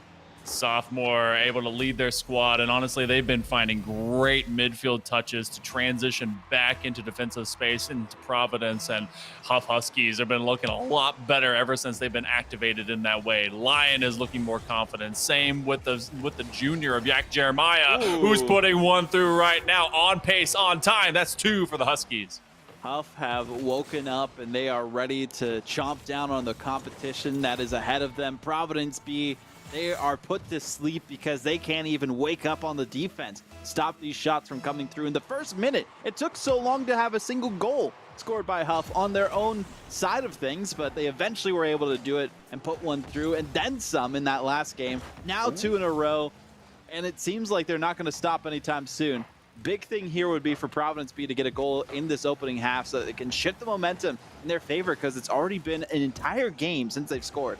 Yeah, this is not the same kind of pressure, just cooker that we've got to see in the first 2 games. Now, you made a great point earlier, though, is that they've been able to get that first goal. They've been able to run with having the leniency of a lead and then forcing Huff to just kind of knock on the door, and they just sneak out the window and get those counter clears. This is actually one of those, putting Lion on an island into Shadows, who's been responsible for the majority of these initial attacks, is going to at least lose out on it, as it's still in this back half of Huff. Yak Jeremiah has been a lot more elusive of being able to move upfield, and that's actually a defensive miscue. It's going to rock and roll, and Kai's your guy right now. 4 goals in a row between both of these games for Kai. This is the confidence we like to see. Yak with the setup too, so that they can get that from the corner, and the communication is breaking down, as we saw evidence by the mishap defensively with the bump between teammates on Providence B. And that's the big thing that comes down to having just the wherewithal to endure any situation you find yourself in a tournament. When you are on top of the world, when you're used to getting the confident victories against your opponents, and then finally something doesn't go in your favor, facing that adversity and overcoming it showcases the best of the best teams that are out there in these competitions. And Providence B, they're going to have to do that, because right now we're looming on a Game 5 situation, Monkey Man. Yeah, it is a absolute turn of momentum, and resiliency is something you got to preach. It's something you got to coach, and it's something you got to find if you are a player. I like the 1v3, trying to turn nothing into something, a 0 to a 1, and Huskies not exactly in perfect positions right now, and yet they still are able to find some floor space, because Providence, they are shaken, they are rattled, and maybe they're stirred in the wrong direction to try and find this confidence. But with now beyond the midway mark Vaudable, there has been nonstop 1-2 connections between all these Huskies, and of course clean up from that back third. What I'm also noticing too is, we almost had a real 1 situation there for a second, but nonetheless, we're seeing the Providence B players not hold on to the ball as closely as they should. They're booming it to the sides, booming it towards the net, and when they do get in front of the net too, they are having to take it up the side walls, like we saw Huff Team A have to do the exact same thing. They aren't clearing the net, they aren't clearing the way, and they aren't clearly communicating with each other either for them to get these shots and these setups that we saw happen before. So if they can get that working for them in the next minute 40 seconds, they might have a chance, but luckily enough for the other side. What a great follow through by Yak Jeremiah. And that was done in stride. You see this one connect off, especially when they challenge the initial defender, but then getting it off the far side post. Some of those reads are just basically 50-50s, but you commit to the run into the net. And at 98 seconds remaining, Huskies, this looks like they just handed off the controllers to the big batter brothers. They're like, hey man, look, we got to qualify for this thing. I got to go do some math homework. Can you? And yeah, they are. Confidence is oozing out from Huff Team A with the way that they've been performing in these last 2 games. And going from putting on so much pressure and not being able to break the defense of Providence B in the first game to this is a monumental change and a great comeback story for them. But the question is going to be, especially with a minute left, and I don't think it's going to have Providence B overcome it with what we've witnessed so far, but anything can happen. Nonetheless, though, going into that Game 5, which feels inevitable at this point, Huff Team A, they still need to do it one more time. Providence B, they still just need to wake up, really, and if they can do that, they'll be looking so much better. But again, it's been almost, what is it? They got a goal in the opening 2 seconds in the last game for a kickoff, basically. They haven't done anything since then for Providence B. It's been a non-existent offensive, but that's also because Huff has been able to stop them into the 2/3 of the pitch, and when it has hit the corners, that's about where it's stopped. The old shutters have been nailed together, and now, well, I was going to call that a possession play as they fake it out to the kickoff, and maybe it exactly was, but otherwise, Providence, we know very well that momentum in Rocket League is definitely a manifestation of where all of that energy is going, and Huff has stolen nearly 100% of it. Basically. We've got game number 5 just 20 seconds away, and it would be a crazy story to tell your friends. They get one. That could be a spark for Providence to find going to the next. They needed that goal, that motivation going into the next game, because again, it would have been almost 10 minutes of game time since Providence B had scored. Now they got one on the board going into the next game. These next 17 seconds do not matter for Providence B. They are getting their heads in the game and ready for that next one, taking the 60 seconds or however long they take to ready up to get into game number 5. But this is the closest we have seen any teams play against each other. This is either going to be the story of Providence B slipping away from their victory, or Huff Team A just rising to the challenge and ripping victory away from their opponents. Huff Huskies trying to keep that Husky pride.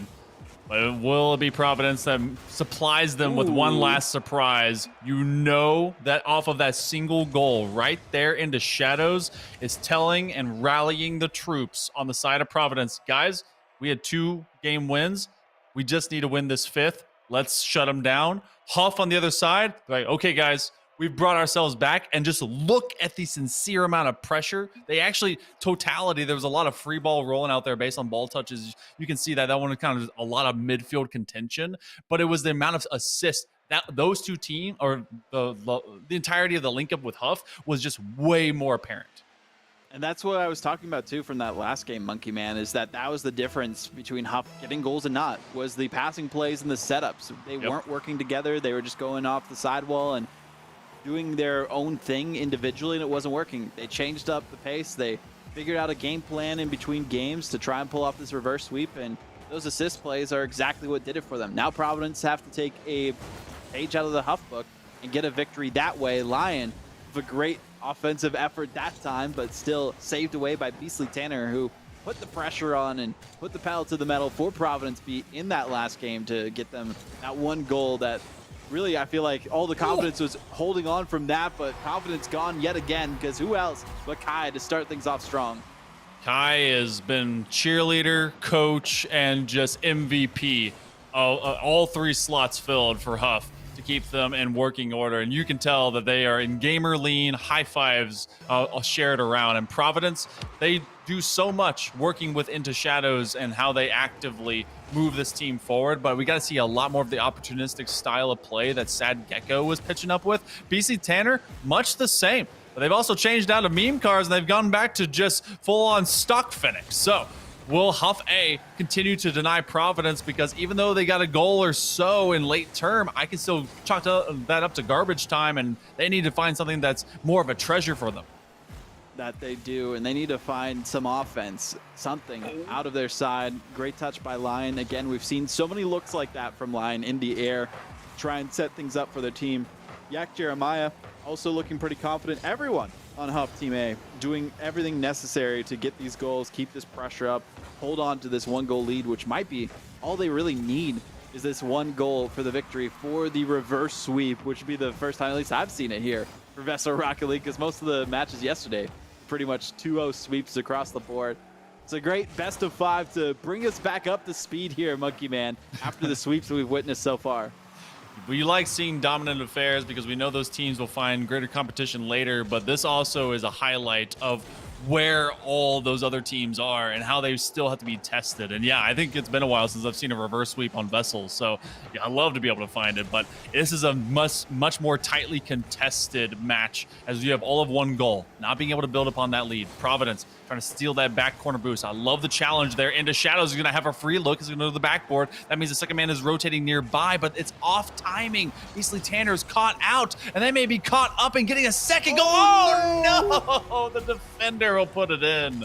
Oh, that's unfortunate. I don't think they expected it to be a little bit off the mark and hitting the post, and even if it did, looking at the angle, no, it wasn't going to go in if the player wasn't there. Oh, that's got to hurt so much, because they had the same thing happen against them before with an own goal situation, but it was a moot point because they already had a 2-goal lead and then were able to hold on defensively. Now Providence B, the death timer is activated, as some people like to say, where they have the time of their lives trying to get these 2 goals to bounce back. Otherwise, they are going to go down in a reverse sweep not have a second chance in the single elimination bracket stage. Everyone just got it. You get up during that second goal. You do some jumping jacks. You shake it off. Get your shoulders loose and go, okay, we punished ourselves. That's all right. We can still put the pressure against them. And that's what's the containment is happening against Huff. And yet it's up to that second and third man positioning because they've been able to find so much extra wall space behind the Huskies. And yet it's about the sync up and when they want to link up into some of these shots, looking for at least a 50-50. No one goes forward from Huff, and so thus that one goes all the way into a huge clear with a minute 50 to go. Vaudable. It's now up to Huff. They have to play cleanly. They send 2 into that corner. That's allowing Providence to move upfield. Ooh, this might be a nice chance, but the big thing that I keep witnessing from Providence B that hasn't been working out in their favor, even then as well, is that they keep hitting the ball a little bit too far away from them. Not holding on to ball control, giving up to the other side, who is in a decent position typically defensively. It's been a struggle for Providence B to overcome that and find good angles to get a follow-up afterwards or even set up off the wall because they're just sending it right into the defenders of Huff. This awkward position pays them no favors, as it's going to be seconds that they cannot afford. A little bit of time is a high premium of cost for Providence. Trying for the sidewall touch, and there will be a follow-up banger. Beastly Tanner. That was just full trust in either the follow-up from the pass or to just shoot it through, and they said, you got it, man. Into Shadows didn't have the confidence and finally believed in it, their teammate. That's what we needed to see from Providence B. Was that communication, that confidence that your team is there to back you up, because it's a full 3-player rotation that you need. Everyone working together to get the victories in these games in 3v3s. No longer is it just one player carrying it through this stage of the competition, especially once you get to the bracket end of things. Nonetheless, though, Huff still with the 1-goal lead, still looking pretty confident, still have a chance to close out this reverse sweep, but things are looking better for Providence B as they are also looking better on offense. Lion's going to just stay back there in shock, making sure that no one is available to shoot to the backside post. That's a great takeaway by Yak Jeremiah, and yet into Shadows and Sad Gecko going for the same ball. Less than a half minute remaining. Huff just has to keep this one in front of them. Providence trying to get and sneak back behind him. Yak Jeremiah is slowing it down. As long as they bury it in the corner, this is time that Providence cannot afford. Challenging to the post. It goes to the backboard. It's slowly floating, but that's the same amount of time. It goes out. The third man is there. 3 seconds left. Yak Jeremiah trying to sit it out in open space. That's the clear that'll kill him. Providence B will be reverse swept as Huff A Huskies take them home and move on to the next round. The A stands for amazing and adversity from what we have seen from Huff Team A. Somehow able to pull off that reverse sweep. Even shots, but one more goal was all that was needed for Huff to get the victory. Didn't even have most of the possession in that game either, but still. Huff Team A takes that one in stride. Full reverse sweep. Didn't give up for a second. That's why it was as close as it was, leading into that third game. But what a beautiful finish from Huff Team A. Valiant effort nonetheless from Providence B, even after facing that adversity themselves, wasn't enough to overcome. They got a bit overconfident, it felt like, in game 3, and that was their undoing ultimately. Yeah, you think just based on getting the opening goal that you're good to go, but it's a full 5 minutes of play, and everyone will tell you that for any kind of sport, especially esports. But hey, for you guys out there, maybe take a little less than 5 minutes as we take a short break going into our next rounds of play. We've got a whole bunch of teams. I think I see a few. Yeah, they're coming up, but you will come back up with us right after this.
Welcome back, everyone, to VESL GG. It's cat time out there, but it's also big time down here as we go into our next matchups of the day.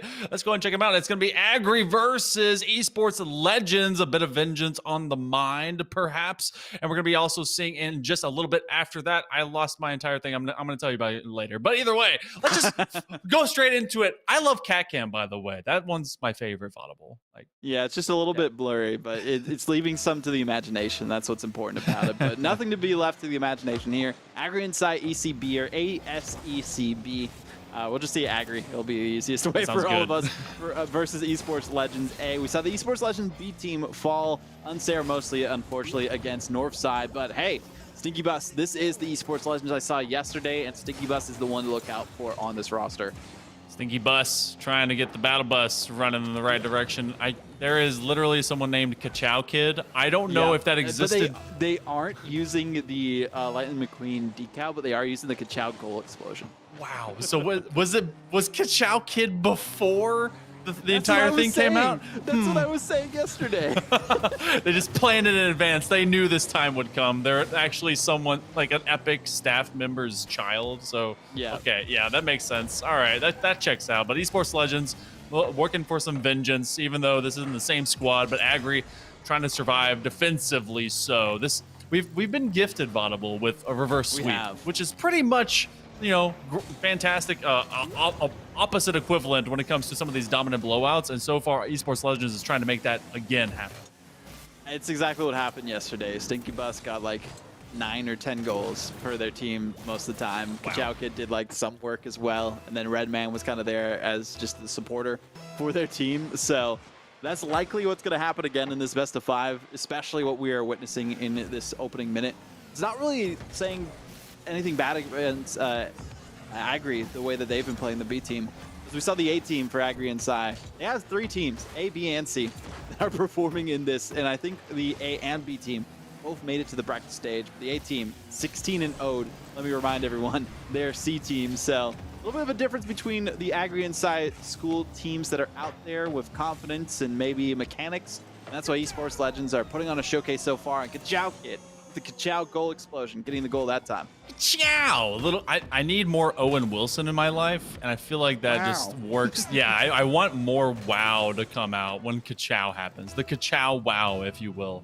But it's great that you also get to have those like in kind of program rivalries, because whether they're getting to play from home or play from within the school, they get to kind of elbow each other and be like, hey man, wasn't that cool? And then everyone's like, shut up in the math hallway. Oh, they'll remind them of that miss as that clangs off of the pipe work, but inside and more than the first 90 seconds, Esports Legends is just doing the work you were describing before.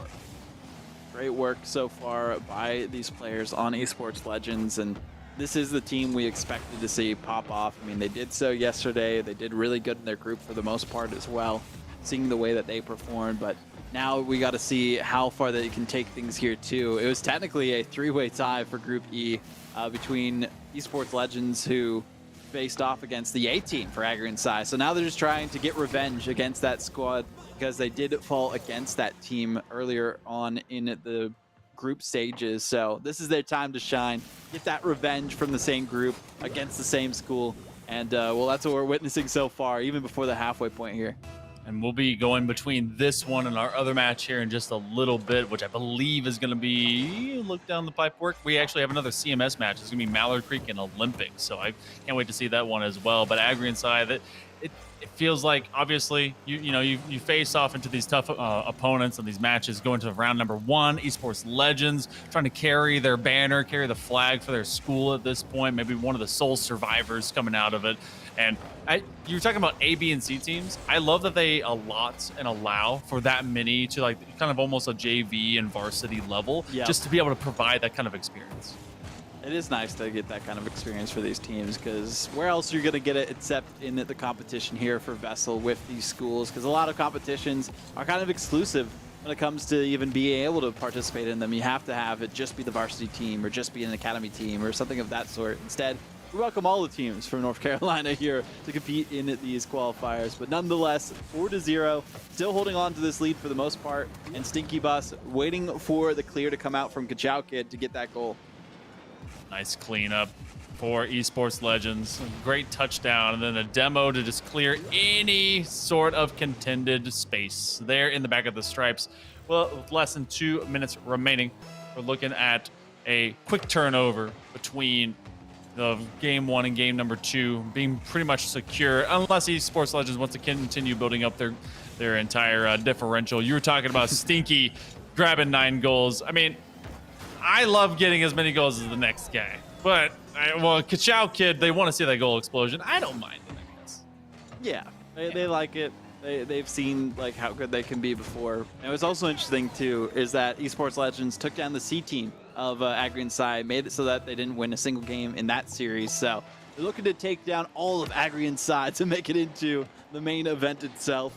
And they took down the C team. Now they're taking down the B team. They could take down the A team, but they're getting every other team from Agri and Psy along the way.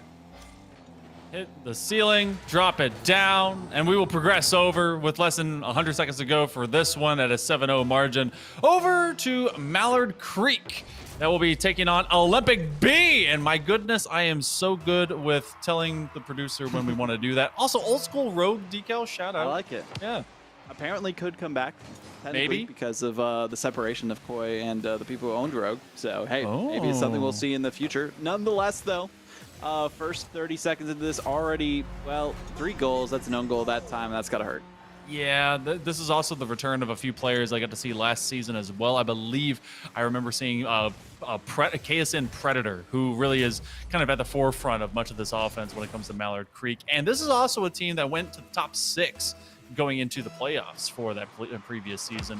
But, or sorry, top 8. And much like their the other one that we got to see for Huff, they didn't make it out of the play-in from that top position to try and make it to the big land. So you know this program wants to build from the front, and so far so good. Ooh. As they are putting on an onslaught against the Olympic B team. Malard Creek just doing everything right on offense to get these goals. Unfortunately, though, for the defense of Olympic B, it's been a struggle for them. They've had some decent chances to get the ball away, but they haven't really made much of it. So I like the synergy of that decal. Shout outs to these players with the different designs that they come up with. But nonetheless, a little bit distracted on that one myself. But I mean, it's hard not to when there's 5 goals in the first minute of play. Wow. Okay, well, you know, we've seen shutouts and we've seen dominant performances, but they also can try to speed run them for you. And people that don't use toppers, look, who hurts you, okay? Like, you gotta have some fun with your cars, because just like what happened with Vodable, this can be all up to some psychological decoys, all right? Distract your opponent as much as you can with your play as well as your car. That's exactly what you need to do, is just have your car be the fanciest. I mean, we've seen it from like bubble players like Oath, who used to use like the teeth wheels. Oh. Yeah, like ugh. Every Accru stream, man, that hurt me so much. Oh, but right now, the main distraction that we're able to get is Malard Creek continuing to put pressure against Olympic B. And Olympic cannot be forgotten. They were the CMS champions from last season. So there's a lot of experience. Oh, wow. Yeah, so not exactly the state champions that came from Lincoln, but they were into this county, into CMS's county, that champion whenever we got to see them over at the Panther Stadium. So you know there's a lot of experience that the Olympic B team can also be gaining from them. But right now, this early game, they're going to need some of that resiliency that comes the same way. That they do need that resiliency as a man. Malard Creek, I mean, 5-0. They have everything that they need right now. Honestly, even with 3 minutes, it is possible to come back by a decent deficit like this, but we really haven't seen much from Olympic B. On the other side of things, Esports Legends, they did win 8-2. So great to see the look there as well, but we'll see what they can do. Yeah, this is one of those, another product of, all right, where are we kind of seeding people into each other, and then just a matter of just kind of doing the work that you're supposed to do. There was some great dribbling being picked up for all of a moment, but just couldn't eventually get it beyond the backline defender. And right now, Olympic B struggling to get it from their own orange half upfield and a good challenge. They find the midfield boost, and this is going to overrun EV, and this will drop dangerously and actually be an opportunity from the near side post. There's 2 players from Olympic and none from Malard, but they couldn't get anything to the back of the net. Oh, man. So with 2 minutes to go, Olympic B, a lot of work to do going into game number 2, and honestly throughout the entirety of this series, as Malard Creek looks just as strong as they were just a bit ago, and especially in the previous season, of course. So we see early scoring really kind of promote having this confidence to run into later term of the series and these rounds. I mean, you have best of 5 single eliminations. That it's very telling how much that can get to someone. And Predator, of course, is always gonna be the one to secure the space. It makes sense, especially with like the amount of goals you were talking about Predator has gotten before, the mainstay on this roster that's been there since the get-go from previous semesters and everything too for Malard Creek. So a minute 34 took a lot longer than we kind of expected for that 6th goal to go through. So Olympic B, they have something to work with kind of going into that next game, but still 6-goal deficit insurmountable at this point, especially with the time that is remaining on the clock for these teams. So looking at the way things are going, I think we're going to be cutting on over to the next game that is going on for Esports Legends A team. And as we see, perfect timing yet again. We're just working together in synergy here. Shout out to production. Esports Legends got a ground pinch, and we saw a couple of those yesterday. Yeah, but you got to see them. I mean, you showcase the mechanics, but you also showcase your awareness of, all right, I can adapt to different styles of shooting in the first. So shout out over to Pizza Time. I don't think well, they don't have a Twitter or otherwise, but y'all should know Pizza Time is the best time, and they're the best producer that we got right now. Wait, I haven't seen this. Wait, hold on. Did they? What is that? Oh, that is the fancy Lightning McQueen skin. I don't know what movie exactly it's from, but nonetheless, it's been a while since I've watched those movies. Maybe I should go back and do that. But either way, we do see the style points coming out here from Stinky Bus, who is now themselves being the Ka-Chow Kid, using the Lightning McQueen decal as well. So finally someone on their team is using it. Someone had to. I have to think this comes from when they went to Italy. I think when they had they were special, or like they were special operatives or something. I don't know. Yeah, we need to go back and just watch a whole bunch of movies. That's what this is telling me. Look, commercials are working, and it's happening in real time. And Esports Legends, they look just like they're able to kind of break down anything that Agri is trying to run run away from, but they find a second one. And I love that they're wearing all the toppers, man. They look great. Yeah, I mean, Ka-Chow Kid changed into the Batmobile. We haven't seen that in competitive play in forever. So nice to see a little bit of a callback there. Shout out to Cookser, excuse me, from Europe, Flipside Tactics and everything as well. But apparently we're getting the lore from Pizza Time in the background that this was before the final race when they got all fancy for the girl car, and it was in Cars 1. So thank you, Pizza Time, for that lore. And Redman, thank you for that 3rd goal. Okay, all right. So basically taking a note or two from Old Man Hudson. Okay, and then a great setup by Ka-Chow Kid to Redman, and that's 3 for Esports Legends, looking like they're going to try and secure this game early and often against Agri, who do find a team demo from the kickoff. New strat, new meta, maybe. I don't know. Stinky Bus with a back pass and trying to just give it to anyone, but he barely has a teammate to exist there, so they're just going to pinch it themselves downtown. But Sure Smiles is going to sure that up. Great looks across the board from Esports Legends, who again put another one through. Ka-Chow Kid getting it this time. Nice setup for themselves. In the air, wide open opportunity, dunking over top of the defense. No chance for them to come back. Well, there's kind of a chance at that there for Void, but unfortunately it was not enough for them because it didn't. That's a really hard save to make. I've seen pros even mess that up. Going up into the air towards your own net, you have to hit it off your own backboard to get a save. It's difficult to do. It's like me trying to score an actual double tap on my opponent, but you have to miss. So I've scored on my own, net because of trying to miss. I really should just try to miss more often. That's what this is really telling me. Try to miss, I might score.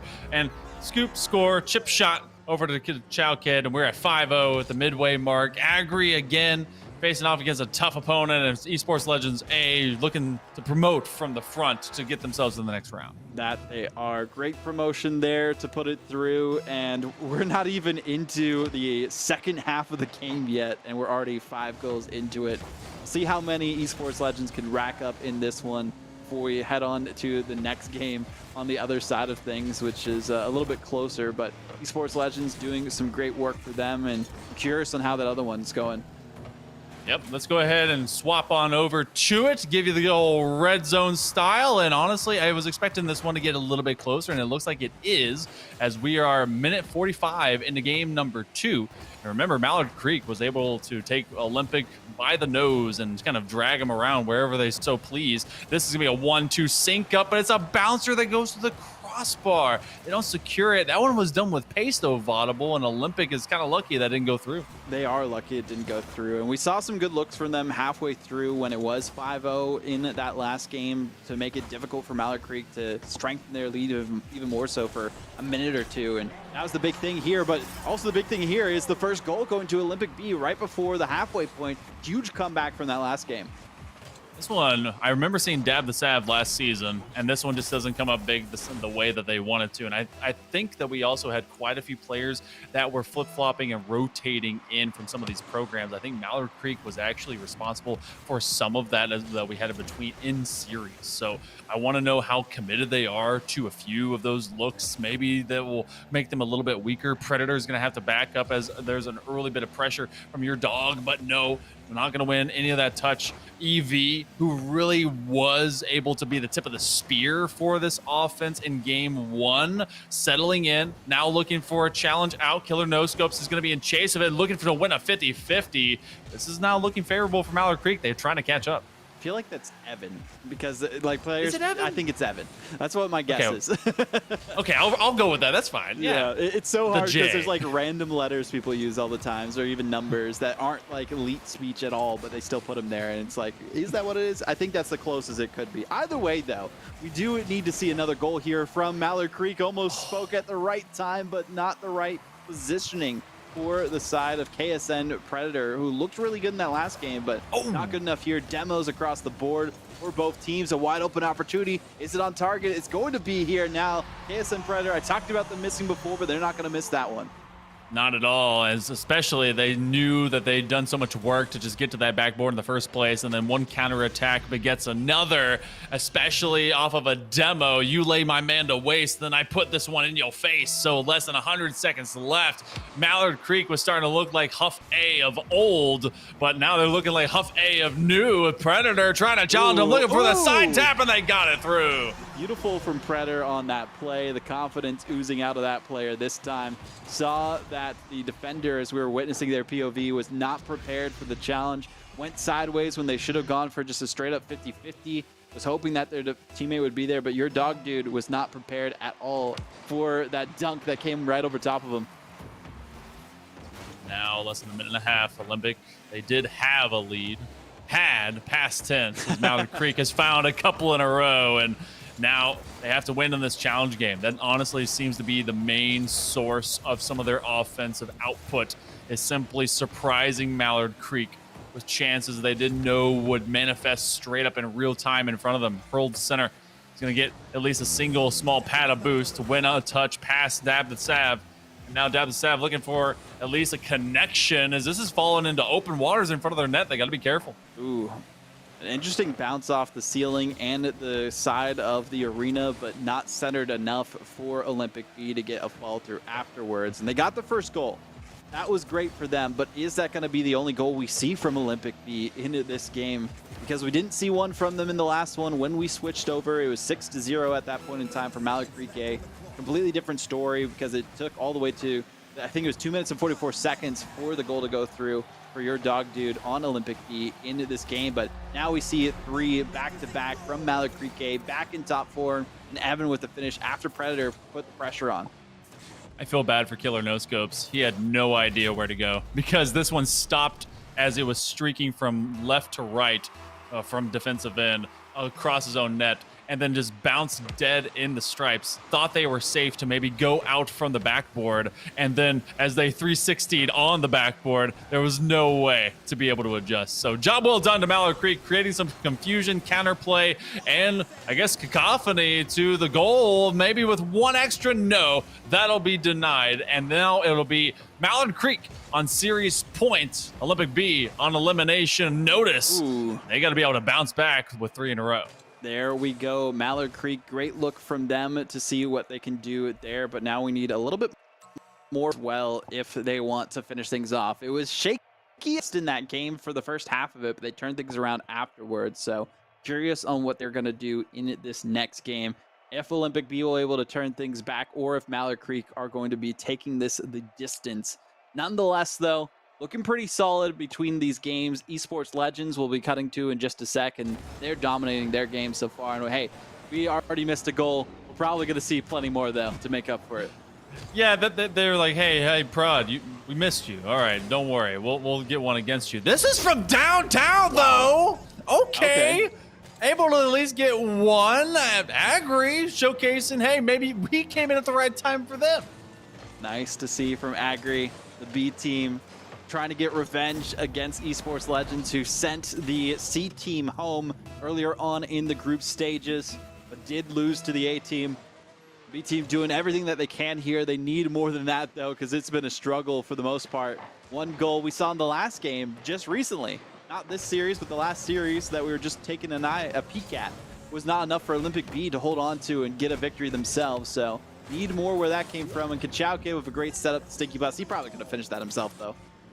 Probably, but Stinky Bus wanted to make sure that everyone knew that they could still score, as if we'd forgotten, right? Yeah. Also, for anyone that's not, yeah, true, and that card is a trip and a half. And for anyone that's not enough of a weeb to know the name of the player that scored for Agri, that's Katsuki Bakugo 09. That's when they were born. That's our favorite one from My Hero Academia. Just so you know, okay? I deciphered it. I was like, what is this? Oh, I know what that is.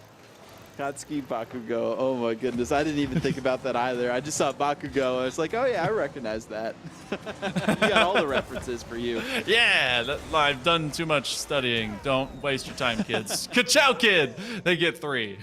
They do get 3 on the board here for Esports Legends. I mean, this is just going exactly how we expected it to before. Agri doing what they can defensively, but still not proving to be enough for them to get on the board as best as they would want. We did see 1 goal, but let's take a look over to the Malard game against them and Olympic, because that was a lot closer in the last one. That one we were kind of seeing Esports Legends again run away with it, even with the 1 goal that we did see. So we'll see what we can do here. Unfortunately, we do have a little bit of a visual bug. We'll get that fixed in just a second, but Olympic B doing all that they can to try and bounce back. They got the 1 goal. They just weren't able to do enough in that last game to prevent it from having to be a full reverse sweep for them to get the victory. This has become Olympic looking to just at least surprise Malard Creek. That's one of their biggest, I guess, assets at this point, is that they've been able to at least challenge onto each of the players, and they just weren't ready. But that's because they kind of surrendered so much of that space. Malard Creek, on the other hand, they've been able to have a little bit more of a standard kind of concept of building up for them. Your dog dude isolated into this backside corner as Stab the Sav is going to be running inward, and so Malard Creek does double up this lead. In Olympic, they just are caught running backwards. That they are. Unfortunate for Olympic B, as they had some good positioning there for them to get the ball away, but that 5-player wasn't in a good enough position for them to get that aside. And we'll hopefully get this visual bug fixed. If not, well, that might be all she wrote for Olympic B, as right off the kickoff goes in for Evan to put it through, and not really much of a resistance as they just parted the orange sea. And there was nobody there in position to stop that ball from going through. Look, my favorite players are 1, 2, and 3. Haven't you ever noticed? Like my absolute favorite. But I do kind of have inclination towards 7. There you go. See, I know how it works. I've done a little production. You hit the old J key. That's all it is. See, I didn't even know that. So shout out to you, Monkey Man. I have done too many things wrong, but that means I know how to have other people do them right. That's all it is. Trial and error. That's all you need. And maybe that's what Olympic B needs. Oh my goodness, what a goal from KSN Predator right over top of the defender. Nothing that they could do on that one. They even were in a good position again to try and stop this. It's just you can't stop the A train, baby. No one. It's a full steam ahead, a whole cart of coal, and they are burning through it until they get all the way down the tracks. Olympic B, well, it was a much closer contest, at least at the beginning of the other matchup and throughout the entirety of it, honestly. But Malard Creek, their offense has been cooking, trying to be able to put an amazing amount of stats for them to move on into the next round. Now, it's not over till it's over, but these seconds are getting louder for them. And Malard Creek, they're getting pretty comfortable on their back end running forward. Malard Creek really doing everything necessary to secure this victory in 3 games. They got brought so close to losing a game in the last one. They haven't been taking a foot off the brake or foot off the gas whatsoever up to this point in time. And it's only the first half of the game. They still have plenty of time to go to hold on to this 4-goal lead. But as I say that, your dog dude somehow able to put this through yet again. And that was a confident shot from them, which was just a gap in the rotation from Malard Creek. Wow. Okay. Now, will that opportunity present itself more often? That's to be seen. There's an entire half of Rocket League to be played. True. And if Malard Creek does get a bit overconfident, then some of these, quote-unquote garbage goals will accumulate. So it is still up to Malard Creek to play a clean game. They've played a pretty high percentage clean game, and that's what's kept Olympic from being in their backyard. But we're seeing some of these challenges especially start to really sneak their way in. It's up to them getting a second goal for me to be a believer. We'll have to see what Olympic B can do, as they almost got that second goal, as you were saying there as well. So still, Malard Creek looking pretty confident for the most part. 5 goals now, and a really good look from them. Honestly, they paid off the post. That post got wider. I saw it. It moved straight in the way. But Malard Creek here to punish. Make sure they take Olympic to school and tell them, even though they won last time, they're going to win this time when it came to seasonal play. And that's just good work by Malard Creek trying to really get to that next level. 2 minutes coming up. It's not an inevitability, but probability is like shrinking. It feels like it because they've just done so well the past couple of games. But I live for the comeback story, man. I'm a diehard romantic. Yeah, we love to see it. I mean, we saw it already happen in that reverse sweep before, but that was when there wasn't this big of a deficit in an individual game. I mean, they started off strong. They got 2 goals in a row, and they were able to feel confident afterwards too. So it's a completely different ball game at that point in time, and with 1:30 on the clock, Malard Creek basically holding on to this one too. So plenty of time for Olympic B to maybe try to work something out, because 4 goals in 1:20 seconds, it is a possibility, but it doesn't seem like it's going to happen at this point in time. Look, I'm trying to go full blackout on my bingo card, so I just want to be able to get as many as I can. Also, as an update, Esports Legends will be moving on to the next round as they finished the previous game with a 7-1. So hit Brazil, shot the other way. Malard Creek is trying to do the same thing here. 60 seconds to go. Actually, okay, now it's an 8-1 over there. They're actually racing each other, Vaudable. They are. They're seeing who can get the most goals before the games end, and I think this one started a little bit after the other one did. So they just finished. It was 8-1. Now we have a minute to see if Malard Creek can get 3 goals in that time, and I think they can. But Olympic B, they don't want that to happen. They don't want to go out like that, like we saw the other series happening for Esports Legends, because it's unfortunate when you get scored on that many times, and we might see an own goal situation here, and we do, unfortunately, for Olympic B, as it will go into the back of their net. 48 seconds, and we could easily see 10 goals for Malard Creek this time. So you're saying there's a chance. All right, it's that cross bracket play. They're like, all right, well, this isn't the real game. The real game is macro game against our opponents that we're not even gonna see. Olympic, it's been rough goings for them. Luckily for them, they have a great program to be able to support them. They got another one. That is 2 surrendered, though. So that's actually 100% worse or 50%? I don't know. I'm not going to try to do the math on that one. Neither Either am I. way, it's still good give from up. your dog dude, who's gotten 3 goals for Olympic B. And we saw 1 in the last game, 2 in this one. It's just they haven't really been able to do anything defensively to stop all the pressure from Malard Creek A, who have been putting on shot after shot after shot, goal after goal after goal. And at that point, when there's 7 goals, it's like, okay, there's only so much you could do, especially when you get a goal after 7 goals have happened. It's kind of a moot point too, because you're like, okay, they aren't really carrying as much as you would hope them to at that point in time. And with 20 seconds left, there isn't a chance to come back by this 5-goal deficit. So it will be Malard Creek A getting a sweep, Esports Legends A also getting a sweep, in their series. So we've only had one non-sweep technically, but it was a reverse sweep, so it's all been sweeps. Yeah, so they just needed to make sure that it was consistent. And looking ahead, this is going to be, I think, Malard Creek that will be going against JT Williams Montessori going into round number 2. I could be super wrong. There's several different pool plays that we're kind of seeing against the majority of this, but I believe that is yeah. You know, as long as you're here, you should also be here tomorrow when we do this at 6 p.m. because there's going to be so much more Rocket League, but we have even more coming up.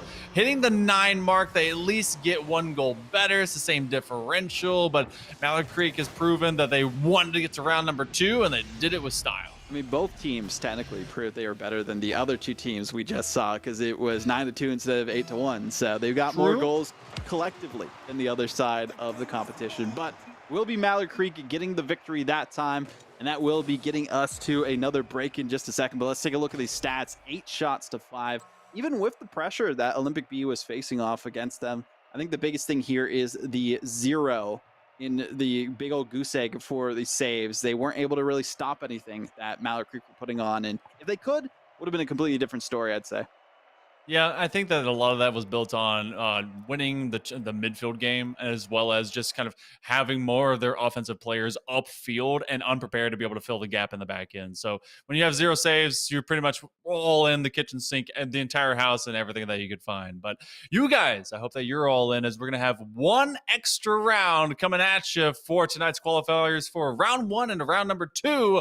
We'll be back after just a short break.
I've been doing these jazz hands for the past 10 minutes. Can you believe it? I'm lying. Welcome back to VESL GG as we get into our final round of matches for the first round of the bracket stage. I'm Hell Monkey Man, still with Vaudable. And Vaudable, are you still hyped? Because tomorrow it's the actual qualifications and it's still single elimination. I am so excited for tomorrow because that is when the pedal is put to the metal for all these teams to see exactly how far they can make it in the state competition if they make it there in January. One final tournament or one final matchup and one final cameo as we are having here as well. The cat on camera, but nonetheless, it's going to be a great time here, Monkey Man. You know what? It's a catio, if anything. At least that's what I've been told for patios. But this one is a quick cameo as we get to see Philip O'Barry and Lincoln Charter. And I've been squinting at this matchup. I know that is just a shot from downtown from Josh on D&D, which I wonder if that means do not disturb or if they're trying to just roll the dice. That is a good question. I mean, we saw like a dice rolling goal explosion before, so I hope they have that. But cheesy, excuse me, it's just brackets, is looking nice as well right off the rip. And this is the closest we have seen two teams score goals back to back in a while.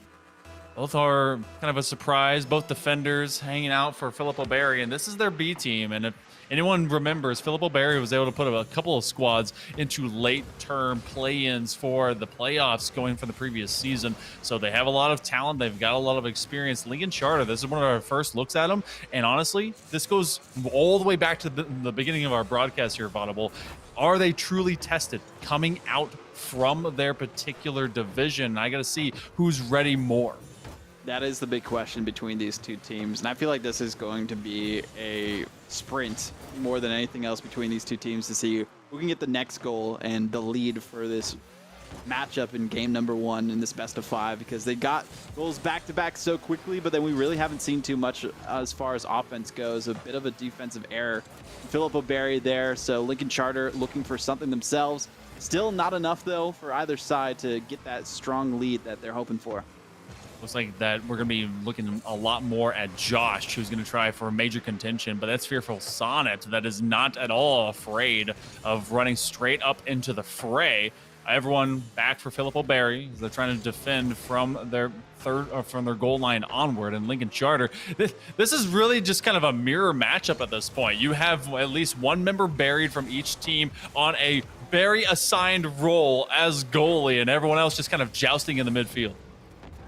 That's a really good way to put it too, jousting between these two teams. They're trying to see who's going to get a good hit and knock each other off their high horse, and neither of them really connecting with anything. So going round and round in circles, still looking for something between them. And really the big thing we talked about in previous series, even with their reverse sweep that we saw happen earlier on before Huff, they need to work with their teammates. They got to go for these setups, these passing plays, and these centers, and a lot of ingenuity that we need to witness from these players, because a lot of times we see them go into the corner, they send it off the sidewall, they center it from there, there's a defender waiting for it, and then it's just copy and paste for the most part. And we need a little bit of a change up, some improvisation from these players to make their fate change in a sense for them to get that opening goal for the lead.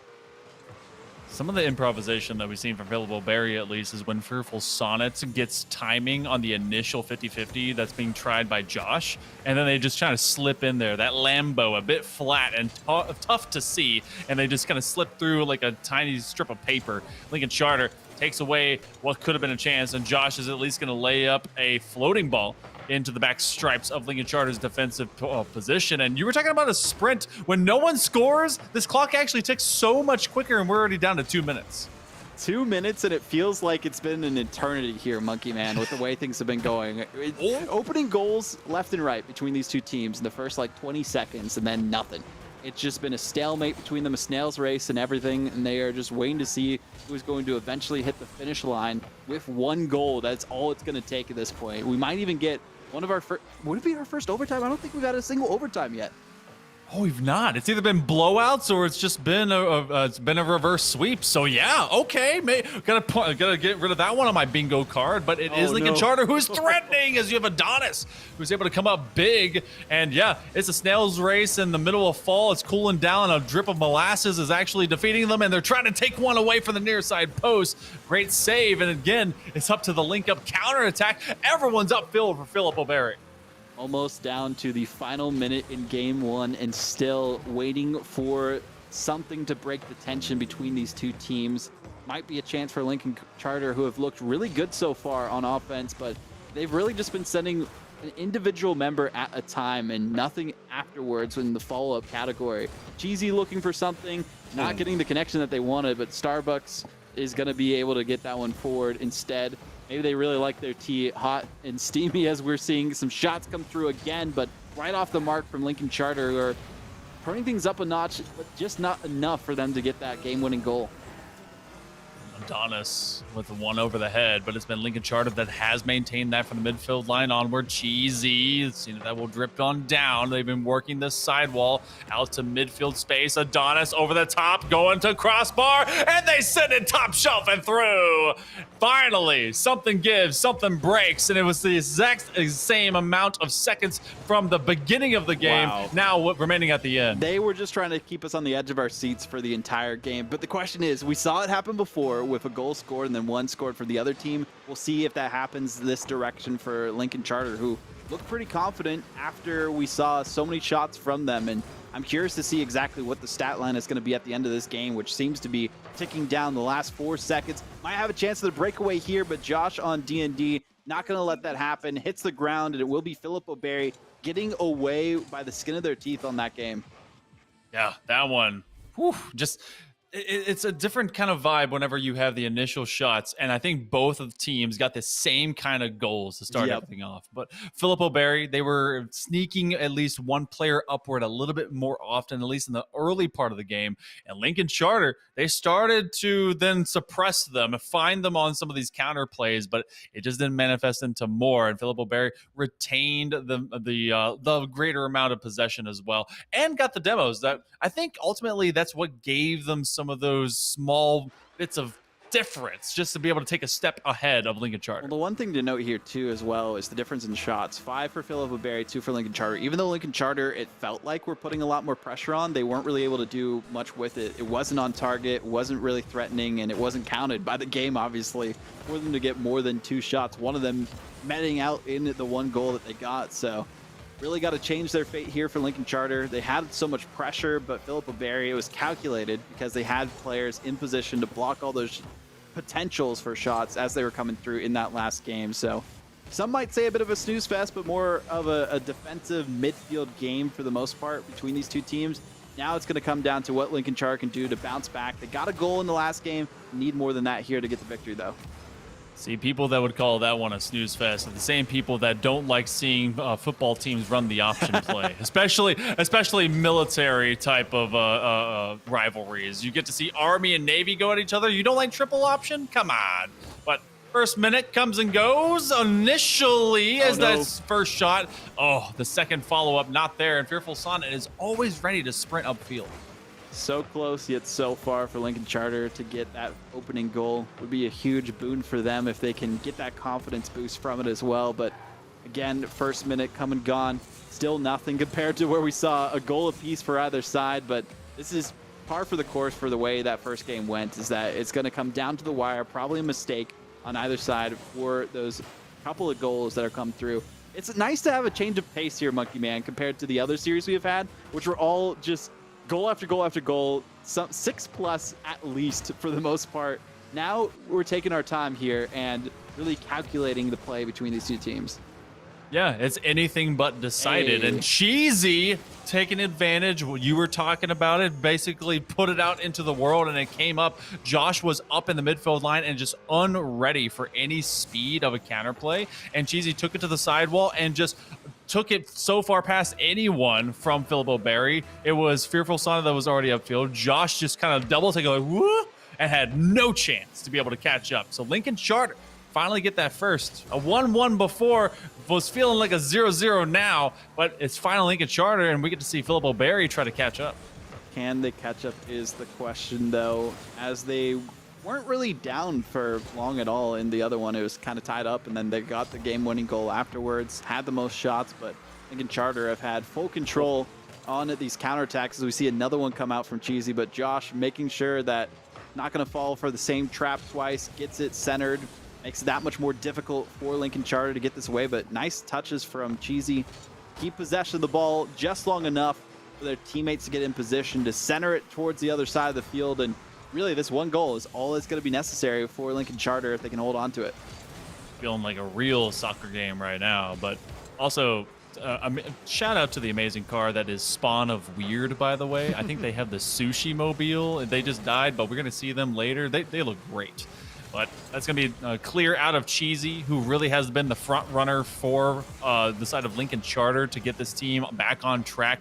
Same thing with Josh, though they've really been relying on some of those follow-ups out of Fearful Sonnet, who you see flying by your screen for big reasons. They thought they had the timing on some of that challenge. Starbucks T trying not to make a connection as they want this to roll into Philip O'Berry's space. We're less than 2 minutes to go. It feels like it's, been that same kind of marathon sprint in that weird conundrum and oxymoron, and Lincoln Charter still keeps Philip O'Berry at arm's length. 1:39 on the clock now, too, for Philip O'Berry, who you mentioned just at an arm's length between them, but this might be the chance. Oh, they should have gone for the bump instead of a little bit of miscommunication on offense between those two players. Does get hit back, and again, not the greatest positioning. This could be countered from Lincoln Charter, and that's exactly what they're trying to do. Into the corner it goes. Josh ready and waiting for that, though. Plenty of boots to work with, too. Backed up their teammate, Fearful Sonnet, who had nothing in the tank and would have been in a very precarious position defensively. Man, Fearful Sonnet feeling like the little brother that's like, hey, when's my turn? When's my turn? Right behind Josh anytime that they're just about to take possession. A massive clear, a huge challenge that really does give a breath of fresh air and a sigh of relief over to Lincoln Charter as that started to look slightly threatening, moving up onto the perimeter. Philip O'Berry been winning the majority of touches here lately, the past minute or so. This one awkward as it hangs in the corner. Cheesy will make that first connection, and again, it's Josh not ready for the airspace underneath it. We got a half minute coming up here, Vaudable, and it may just be that one goal that matters. Less than 30 seconds to go for that one goal that you mentioned. Might be necessary for the victory for Lincoln Charter to hold on to, but Philip O'Berry so close so many times to try and tie things up as well. They look confident, even more so than Lincoln Charter in the last game. It's just they've been stuck in their half. Majority of this one, and that could be all she wrote for them. Starbucks T is going to be able to get that goal. 12 seconds left on the clock, and I don't think there's any chance Philip O'Berry will come back on this one.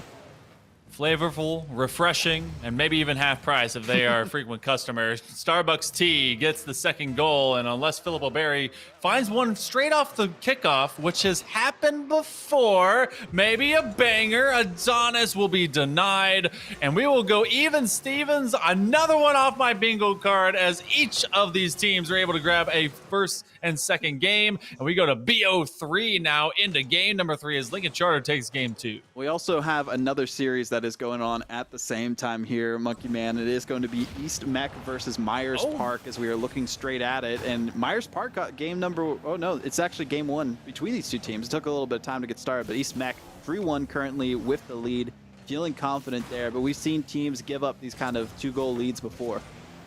Yeah, and this is, I got to tell you right now, this is going to be a lot of Jackie Chan for Myers Park if this team is going to be successful. This is also a 2v3, so East Mech kind of operating in a different style, something that we saw at the beginning of the broadcast. My favorite person on this entire Myers Park team is Moon Car Guy. He will stay in that net, and then he will just make magic happen, or he won't, but I cheer for him every day. It's always nice to have someone that you can cheer for on either side, but this is also the second team that we have seen that only have 2 players but are still dominating the competition that are out there. So we might have potential for two out of 3 player teams making it through to the next stage of competition. But as I say that, we do see another goal from Myers Park. It is going to be, I love my Jackie Chan taking that goal forward. I mean, hey, maybe they're a big fan too, getting that one there.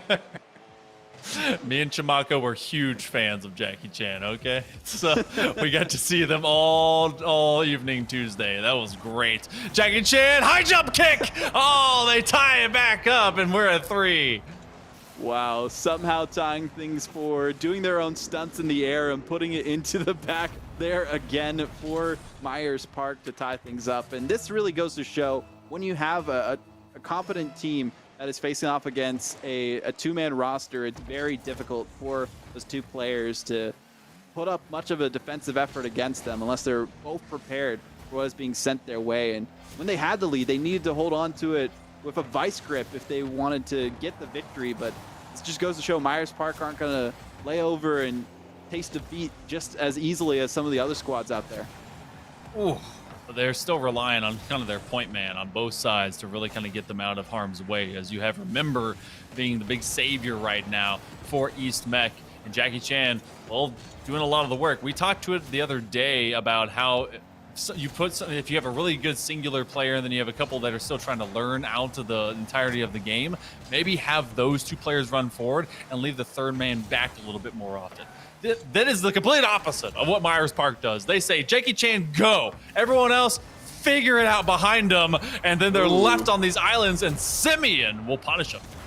They are him, is what we are seeing right now with the way that they are able to get that goal and dodge Sneaky Goes, or Sneaky Goes? I don't know. Sneaky egoist. Sneaky egoist. Okay, thank you. A little bit dyslexia there for a second. But 1:23 on the clock now for East Mech to hold on to this lead, but they aren't going to take a chance to give the room to breathe for Myers Park because they saw what happened when they did that before. It ended up in 2 goals in the back of their net, and they were tied. So, again, they got to keep the pressure going, and that's exactly what they are doing here. Off the backboard again.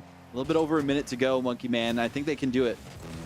Yeah, I think that they, even with a man advantage, East Mech knows that this is more of like a kind of a 2v, a couple halves, if you will, because Sneaky Egoist is kind of doing the same thing that we saw from Fearful Sonnet a little bit with Josh in our other series, and really kind of running on the back end whenever they start to try and fight for position and possession. And this is going to be a soft give and go. Jackie Chan, awkward positioning. Mooncar Guy comes out for at least a single touch, and that will deny him a clean straight at the net. Jackie Chan is going to elevate, maybe try and tie us up, but they will run too far of the ball. Sneaky Egoist is just trying to body anyone in the way, but this clear might be able to put on ice. Come on, Mooncar Guy. Yeah, big save.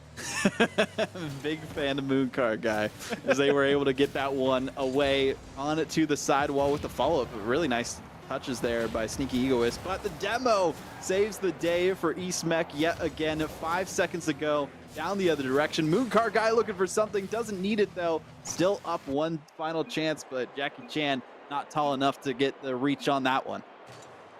I'll have another try. It's all right, Mooncar Guy. You get him next time. But for right now, I mean, there was a plethora of shots. If you have a 2v2 working against you, I mean, both players are going to get an opportunity. And it was 16 shots spread across both these teams. And decently close still. The 2 of the 2v3 in East Mech does come out the better.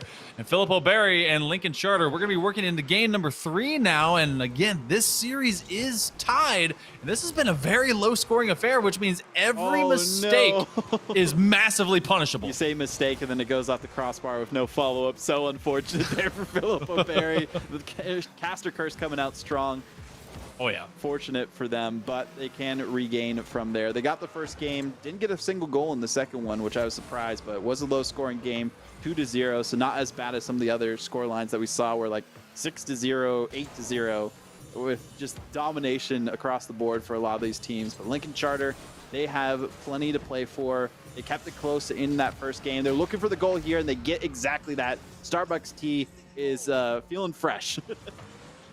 Feeling fresh. They get a little extra stamp on their punch card, and maybe they're working for a free one, as this was anything but, and yet it did land behind the defenders. And you and I have seen a single goal can really be the margin of difference for the entirety of the game. And now it's up to Philip O'Barry to get a bit more aggressive. And really, I want to see more of these follow-ups. You talked to it again, is about how they kind of leave these individual plays and work off of the 50-50s. It's not quite the dump and chase. It's more of like the batter and beat down and see what's left over. First minute gone as well. And again, Monkey Man, it's going so similarly to the last couple of games we've seen between these two teams. And we're talking about this going to be a fight tooth and nail, probably potential for a game 5, but dangerous position defensively. Unfortunately, teed things up there for Josh, who's going to get the finish coming out of the goal, pulling them forward, and does get the finish necessary for them to tie things up. Oh, that's cheesy. And the same mentality that we kind of got from Jackie Chan just a little bit ago. They actually had a defender in Spawn of Weird who was on the goal line. And it was all about enabling and advocating for your teammate to come out of that goal line and make that connection. Instead, Cheesy did a bit too much, too early, too often. So a minute and a half, and oh my goodness, Starbucks T is very thirsty for the back of the net. Sadly, they just couldn't be able to get it through. Great looks for both of these teams as they are vying for the lead in this series. I feel like whoever gets the lead in this one, Monkey Man, is going to be the eventual winner based on the pace of the series so far. I mean, if it keeps going back and forth, Philip O'Berry are 0 to win now, and since they got the first win, they would eventually win in Game 5. But you know, Lincoln Charter don't want that to happen, so they're going to do everything that they can to make sure that isn't the case, and the fate of their story in this bracket, because only one chance to come out on top and move on to the quarterfinals tomorrow against some of the top teams that are out there who went 3-0 in their groups for the most part.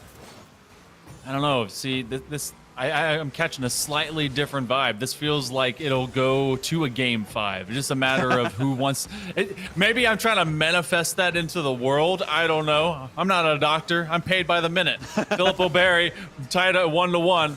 And Lincoln Charter, they're stuck on their own back half. Josh and Adonis will accidentally collide into one another. And this feels like you're urging them to just kind of be able to find some of these more timely strikes, but then they're just kind of a bit flustered, much like I am, to get in each other's way, and Starbucks T nearly having a chance again. I mean, there's only so much to analyze with these games being just mirrors of each other, where they are taking their time on these shots. They're trying to set things up off the side walls. They aren't really going for centers, keeping at least one defender in the back of each of their nets, because they know these are basically the same team that are playing against each other from what we have witnessed, where each player has their own mirror on either end, but there is a commit from everyone except each defender on either side between Lincoln Charter and Philip O'Berry B on the blue half of the field. And again, it's just going to come down to that one mistake, maybe a bump that we haven't seen enough of those. Bumps and demos change the game for these two teams, and that might be a great setup for Josh to get 2 in a row. Philip O'Berry, and I talked about the back and forth between the series, is exactly what we're seeing here. Exactly. Adonis finally being able to at least get some airspace to it and making everyone commit over from both Starbucks as well as Cheesy and Spawn of Weird. They're seeing their teammates fly by. They're nodding and saying, they've got this. They didn't got that. And that turns into a 90-second marker for Lincoln Charter, now trying to get away from Josh and the gang as they bear down upon him. Cheesy with a big miss, but it will be Starbucks that follows up. A little bit over a minute to go for Lincoln Charter to try and tie this up. Give us our first overtime. I think it's possible in this series based on how close these two teams have been thus far, but there's only one chance to do that in this next minute for Lincoln Charter. Cheesy can't really get possession of the ball. A bit of a double commit, so it's a dangerous position for Lincoln Charter again, as it is getting pushed right past them by Josh, who's been popping off for this team, and that's who they need to rally behind, because Josh is the one that is putting all the pressure on offense and being the most accurate out of everyone on the field today. 40 seconds to go. That's from the side wall, and now they're backing up. See the defender throw it in reverse, and that's when you start to get panicked and start to curse. Josh upfield. Lincoln Charter is so desperate for at least one. Last defender is Adonis, and they at least pick up one as another follow-up. Cheesy gets to 50, and a OT might very well be in our near future, Vaudable. 22 seconds, 2 goals apiece, and each team vying for their second victory in this best of 5. This might be, as you mentioned, the path to the promised land of overtime between these two. Lincoln Charter did everything that they could necessary to tie things up, but it all can go behind them if we do see a good counterattack or kickoff play from either squad. Lincoln Charter, though, getting some bumps, making it difficult for the other side. Going for the double tap, 10 seconds, but nobody again on the follow-up. But Cheesy doesn't need it. They just have full control, and nobody's there to stop them. Oh, wow. Everyone was just colliding and corroborating around this near side post, and both Josh and Adonis, they're great friends, but stop high-fiving each other before the game is over. Get to that ball, because that's just a free look by Cheesy on the adjustment. Now, the average kickoff is 7 seconds long, and they're going to take it to the backboard, but there's no one there for Filippo Wait, Lincoln Barry. Charter, why are you hitting that?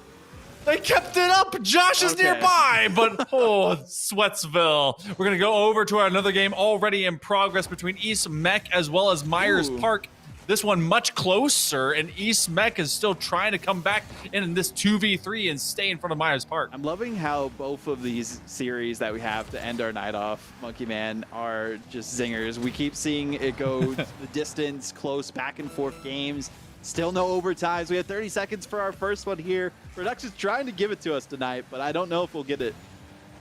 we were spoiled with nonstop just Sweeps. It's sweeps. We had so many sweeps. Now we actually have to earn that paycheck. Sneaky egoists trying to sneak their way out as defensively East Mech is able to respond. This could be our overtime. We didn't know we would get it in a 2v3, but it still has to find the rest of the clock with 5 seconds to go. Remember, is being absolutely brutalized with punches to the face. That one does land in the sand, and now we're finally here, just in a different format.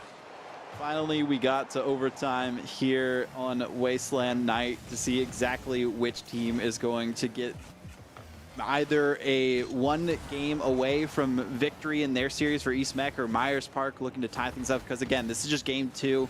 This specific matchup started a little bit later than the other one, so we'll probably end off, depending on how long the match we were just watching goes, with East Mech and Myers Park for the A stream tonight. But nonetheless, already 30 seconds into overtime, golden goal situation. Whoever gets that one through is going to be the victor in this game. And Myers Park, they know this is likely their last chance to get something going for them in this series, based on how close it's been for the most part. But East Mech also somehow has just that spice, that extra style points that they've been able to put up to get the victory in that first game, and they might be able to do the same here. Saw the spacing of how wide they have to rotate between each other because of that 2v3 style. Remember, seeing if they can bait anyone up. We're going to have 3 defenders to work through, and yet a double commit is needed in order to get away from that shot. They're going to catch him lacking, though. They're rotating dead center net, and no one thought the bouncer was on its way. Oh, that's going to hurt so much for Myers Park. They didn't rotate at the right time, didn't do the power slide, went back into their own net too, a bit too far, and East Mech will take advantage every day of the week. Both times now we have seen teams that have only 2 out of 3 players still be able to pull off monumental feats of strength to try and get the victory themselves, and now they just need one more on their side. But speaking of one more, Lincoln Charter, this might be the only goal that they need to get the victory in their series. Everyone's saying another one, but can they actually attain that? They do have the first goal, and with as defensive of a series as this has been, that could be the death knell. Filippo Barry playing catch-up. They've been able to find themselves at least into 2 goals, but Lincoln Charter, they've been looking better recently. Oh, the great put down. Josh takes on the goalie and wins at the 100-second mark. And Josh was the one who's gotten like every goal in the past 2 games so far for Filippo Barry. So great work offensively from them. Didn't really need to be set up by their teammates too much, and got the follow through that they were hoping for. But still, down by a game, tied up here. Fearful Sauna just patiently waiting and kind of being scared on their own goal line, waiting for something to happen towards their side. But it's interesting how in the high school level we're seeing so many like dedicated defenders, where the rest of the players just go forward and try to see what they can do on offense.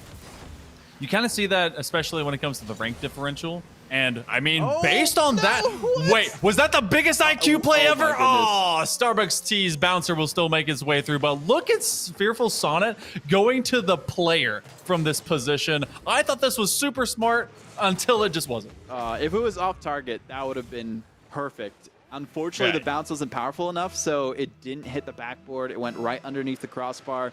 Lincoln Charter, again, have the lead in their favor in the series, in the game, and time on their side too, as it's about to get to the halfway point of our potential final game in this series.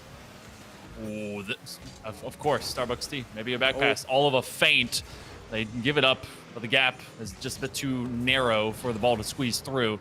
Cheesy's going to keep the counterattack from developing very well by just taking away that first touch in midfield. And you see Starbucks T really saying, all right, you and me, we're together on this one. And they're consistently putting Filippo Berry on the back foot before they can start moving upfield. But Josh, the main scorer, they're going to be doing it again as they link this up 2-2. We're all tied. Somehow able to put it through, but really the defense on the rotation wasn't in the best position there. And we see yet again Spawn of Weird on a weird angle that time off the goal line and couldn't really get the flip into that ball, tying it up yet again.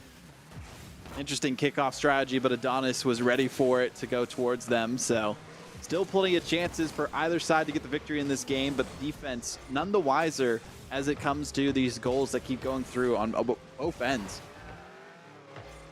And this defense kind of simply exists for the side of Filippo Berry. They've gotten in each other's way far too often for it to be comfortable. Lincoln Charter has been looking like they've got a dynamic duo in both Starbucks as well as Cheesy that as long as they don't get beat behind them, they can be fine. Spawn of Weird, again, that's why they over-rotate in front of them, is because defensively they just want to be able to sweep it across the goal line and not have to rely on a clear from them. 90 seconds, both of them will commit. That's a shot, but it will be very wide, and now there's extra floor space behind as the counterattack will develop. Still wasn't able to be on target. That would have been the most insane angle we have seen today from either of these squads. For Filippo Berry to put that through and force a game 5. That's what they're vying for currently, and they're having to fight tooth and nail and give up an arm and a leg basically to get it. Fortunately, defense sacrificed for some decent offense as they are giving up this positioning to Adonis and Spawn of Weird, as we are seeing a chance for Lincoln Charter to close out this series. They just need that one goal or else they'll get their own first overtime of the day. Almost felt like they were trying to weaponize Spawn of Weird to just get out there and try and disrupt Filippo Berry because they know that this is a two-pronged attack. Josh didn't really put it off angle. This one will go from the near side, and you're not going to have Cheesy commit up, especially because this is basically positional play for each of these players. 30 seconds left. Adonis finds some grass. We could have another overtime developing right in front of us. Adonis with a chip shot, but Spawn of Weird. Big clear, big save. Huge save again for us to potentially get both of the final series having their own overtime. 10 seconds to go, though. Anything can happen here. Josh, the one to look out for, but no, not looking out for themselves defensively as it will go through. Starbucks T, 5 seconds is all Filippo Berry has to try and tie things up. Otherwise, they're going home. What a challenge by Starbucks T, trying to get back as desperate as they can, but no dice by Adonis as it was being rolled by Starbucks T. Now they have to win for some of this possession, trying to finish it here. This is elimination for Filippo Berry. Adonis underneath it. That's going to go to no one else except downfield. Lincoln Charter will be moving on to round 2. We have to say goodbye to Filippo Berry. What a series that was, too, for Lincoln Charter to get the victory. 8 shots, all the pressure necessary, some good saves, even basically ball touches, 77-76, so even possession between these two teams. But Lincoln Charter won the day at the end of it. Starbucks T looked really good on offense, but East Mech looking to win the day here. As I say that, though, Jackie Chan, who else to score for Myers Park? Jackie Chan's my hero, much like Mooncar Guy. Look, I'm a big Myers Park believer. This is its own CMS divisional rivalry matchup in round number 1, but only one of these teams can move on into that second round. And one thing that hasn't been denoted, both these teams, whoever wins it is going to have to go against Ardrey Kell, one of the most profound teams as well as programs in the entirety of division for CMS, as well as what's going to be happening in probable regional play. So it's an uphill battle regardless of what happens from here going next. Just got to take it one day at a time, basically. That's what's nice about this bracket, is that you don't have to play all your matches the same day. You just play one, and then if you win, you move on to tomorrow for the quarterfinals, and then just have one more best of 5 to book your ticket into those championships. But we do have to say one thing. Unfortunately, I love my Jackie Chan trait name, got an own goal, which led to the East Mech lead before we saw them get their goal to tie things up. So they just evened the slate. So it's basically 0-0. Okay, all right. So you take a penny, leave a penny. You know, just help out your fellow neighbor and your fellow Rocket League player. Exactly. So one minute comes and goes, and we have one apiece, but basically both scored by Myers Park. So East Mech really kind of owes them one. Mooncar guy, this is the best position. I keep the camera. Oh, okay, I guess we'll move on. That's fine. Unfortunate, but you know, we'll have more spotlight for Mooncar guy in just a bit, and it's the goal going right behind him. Unfortunately, remember XBR puts it through this time, and I mean, we've been remembering that even with just 2 players, East Mech doing all that they need to get the victory in this series, and 1 goal differential with them having the consistent lead at the start just seems to be the difference maker for East Mech. Mooncar guy let that one go in. He's very, very generous player, Mooncar guy. Handoff 1-2 denied, as Sneaky Egoist will be able to sneak in and get a connection. That's on target, and that'll be the counterplay by I Love My Jackie Chan. And again, it's basically 0-0 as we each have 2. There we go. Jackie Chan scoring like 75% of the goals on the board right now, except the one that we just saw. They wanted to make it a little bit even for the other team before they pull off a full reverse sweep. You have to have everyone have fun. I mean, that's what you said about Mooncar guy. That's what we're seeing here from Myers Park, but instead, we do need to see another goal from Myers Park to keep their dream alive in this bracket. Otherwise, East Mech are going to continue the fury that they've been showcasing on offense up to this point in time. See, as they do just that. Oh my goodness. Remember has been able to just ruin these with so much finesse on some of these shots. It's just slightly off pace and sneak it under the crossbar. Oh, what a way to be able to get that lead back. And I gotta say it, Jackie Chan, maybe a 10th degree black belt in karate, but Mooncar guy is a 10th degree black belt in being awesome. So, you know, just that's one of the toughest disciplines ever.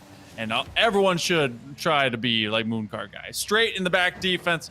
You get called out by Jackie Chan. And Simeon is actually going to get bumped by Sneaky Egoist. And really, it's going to be up to this kind of 2v2 that's happening in the midfield to see what Jackie Chan can turn into another chance. Trying to serve it up over to Egoist.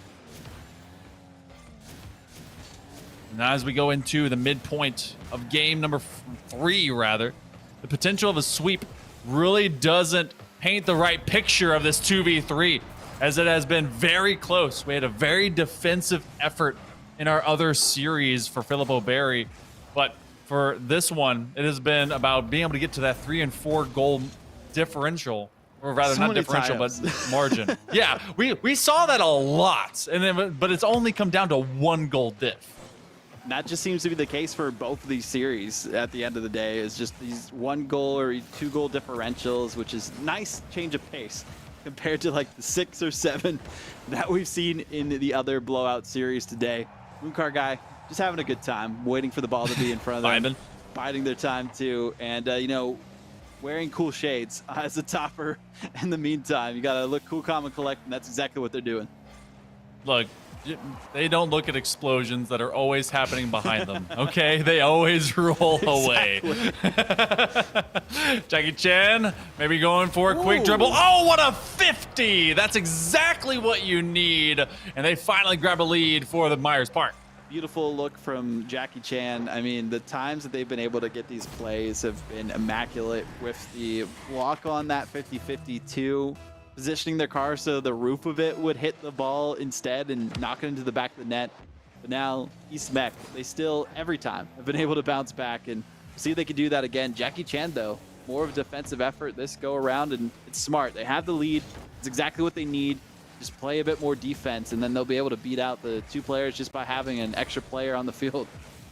Yeah, I would not actually be surprised if we see them just become more of a sweeper, get more of Sneaky Egoist to kind of become that one man and he become a second. And it looks like some of that is happening, but some of the best defense is great offense, especially in Rocket League. Jackie Chan goes up early. Egoist will be late to the party, and that's going to become a clear. And that's actually going to isolate Jackie Chan way far back, and that's going to turn yet into another tying goal. Every goal scored so far by, remember, XVR, where Simeon used to be the one that was scoring the majority of the goals in the first 2 games. So I'm liking the change up in positioning for these players on East Mech, but Myers Park We're just waiting for Jackie Chan to showcase their skill again.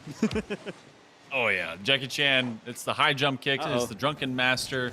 But this is a dangerous position, and they're here to Ooh. punish it. Mooncar guy, got this. it's time to shine. There it is. Less than a minute to go. We're still at 4 each. East Mech, get beyond the wall. A Mooncar guy, I dare you. Somehow, some way are able to do just that. But less than a minute to go, as you mentioned. Jackie Chan getting bumped around. Dangerous position. Mooncar guy gets the clear out, though, exactly when they need to. Simeon has a chance, but didn't really have the positioning necessary for the goal. But speaking of the goal, remember XVR has to be the one to score every goal this game for East Mech by their contract. I don't think we'll ever forget how well that Remember XVR has been doing going into this game, because they know that everything is up against them for these 2v3s. And otherwise, Myers Park have been acting on the heroism that is I Love My Jackie Chan. Sneako Egoist has been able to kind of be a little bit of glue in between. Remember, drops it. Oh, they're looking for the double from the ground, and this could be a foot race back to the other side as I Love My Jackie Chan trying to tie it up, and they will air drag their way there. That's unfortunate for East Mech. They got overconfident. They were like, oh, we don't have much time left. Let's send everyone forward, pull the goalie, and then Jackie Chan said, nope. And then put it into the back of the net instead. 18 seconds now. We're no closer to being done with this. We've had 10 goals already. That's a lot. Oh my gosh. But with 18 seconds to go, overtime could be looming. But it'll be East Mech dooming Myers Park to elimination, as this is in fact sweep territory. Remember, they don't have any extra boost. And now they have to rely on Simeon. Does come up into the middle. This is going to be bouncing in a dangerous position. Nice. It goes to the ground because of Remember, and we do hit zeros and OT. Another OT situation in this series yet again, and that was so dangerous. Sneaky Egoist could have cemented the fate of East Mech, at least in this game, and gotten Myers Park their one win that they need. Mooncar guy can't get it though. No, it's a little bit delayed on the play, and that's why you want to always be driving around a little bit. Sneaky Egoist left the lobby before the replay was done. Same for Jackie Chan and the Mooncar guy. It doesn't seem like Jackie can anymore, as they are eliminated from the competition. And East Mech, with their 2 players, will be the ones to take the victory here. Unfortunate. Mooncar guy, your legend will live on for another day, but it will have to be away from this competition, as congratulations should go over to East Mech with Remember and Simeon, as they prove that they are them, and they're going to be moving on to round number 2. A valiant effort for both sides, but East Mech coming up the better this time around. And man, Audible, I want to see all these teams that have the 2s, and I want to see if they add that 3rd player and if they're even more dangerous. Hopefully, Yeah, you know, right. having an extra day, maybe their 3rd wasn't able to show up to the competition that time, had like soccer practice or something, and then they're just getting ready for it. They're the sleeper. They're like, okay, if the team can make it, I'll get on the field and I'm going to be the star of the show and score every single goal. But we'll see what happens with the competition tomorrow. It was a great first round of the bracket play, and now it's all qualifiers from here on out.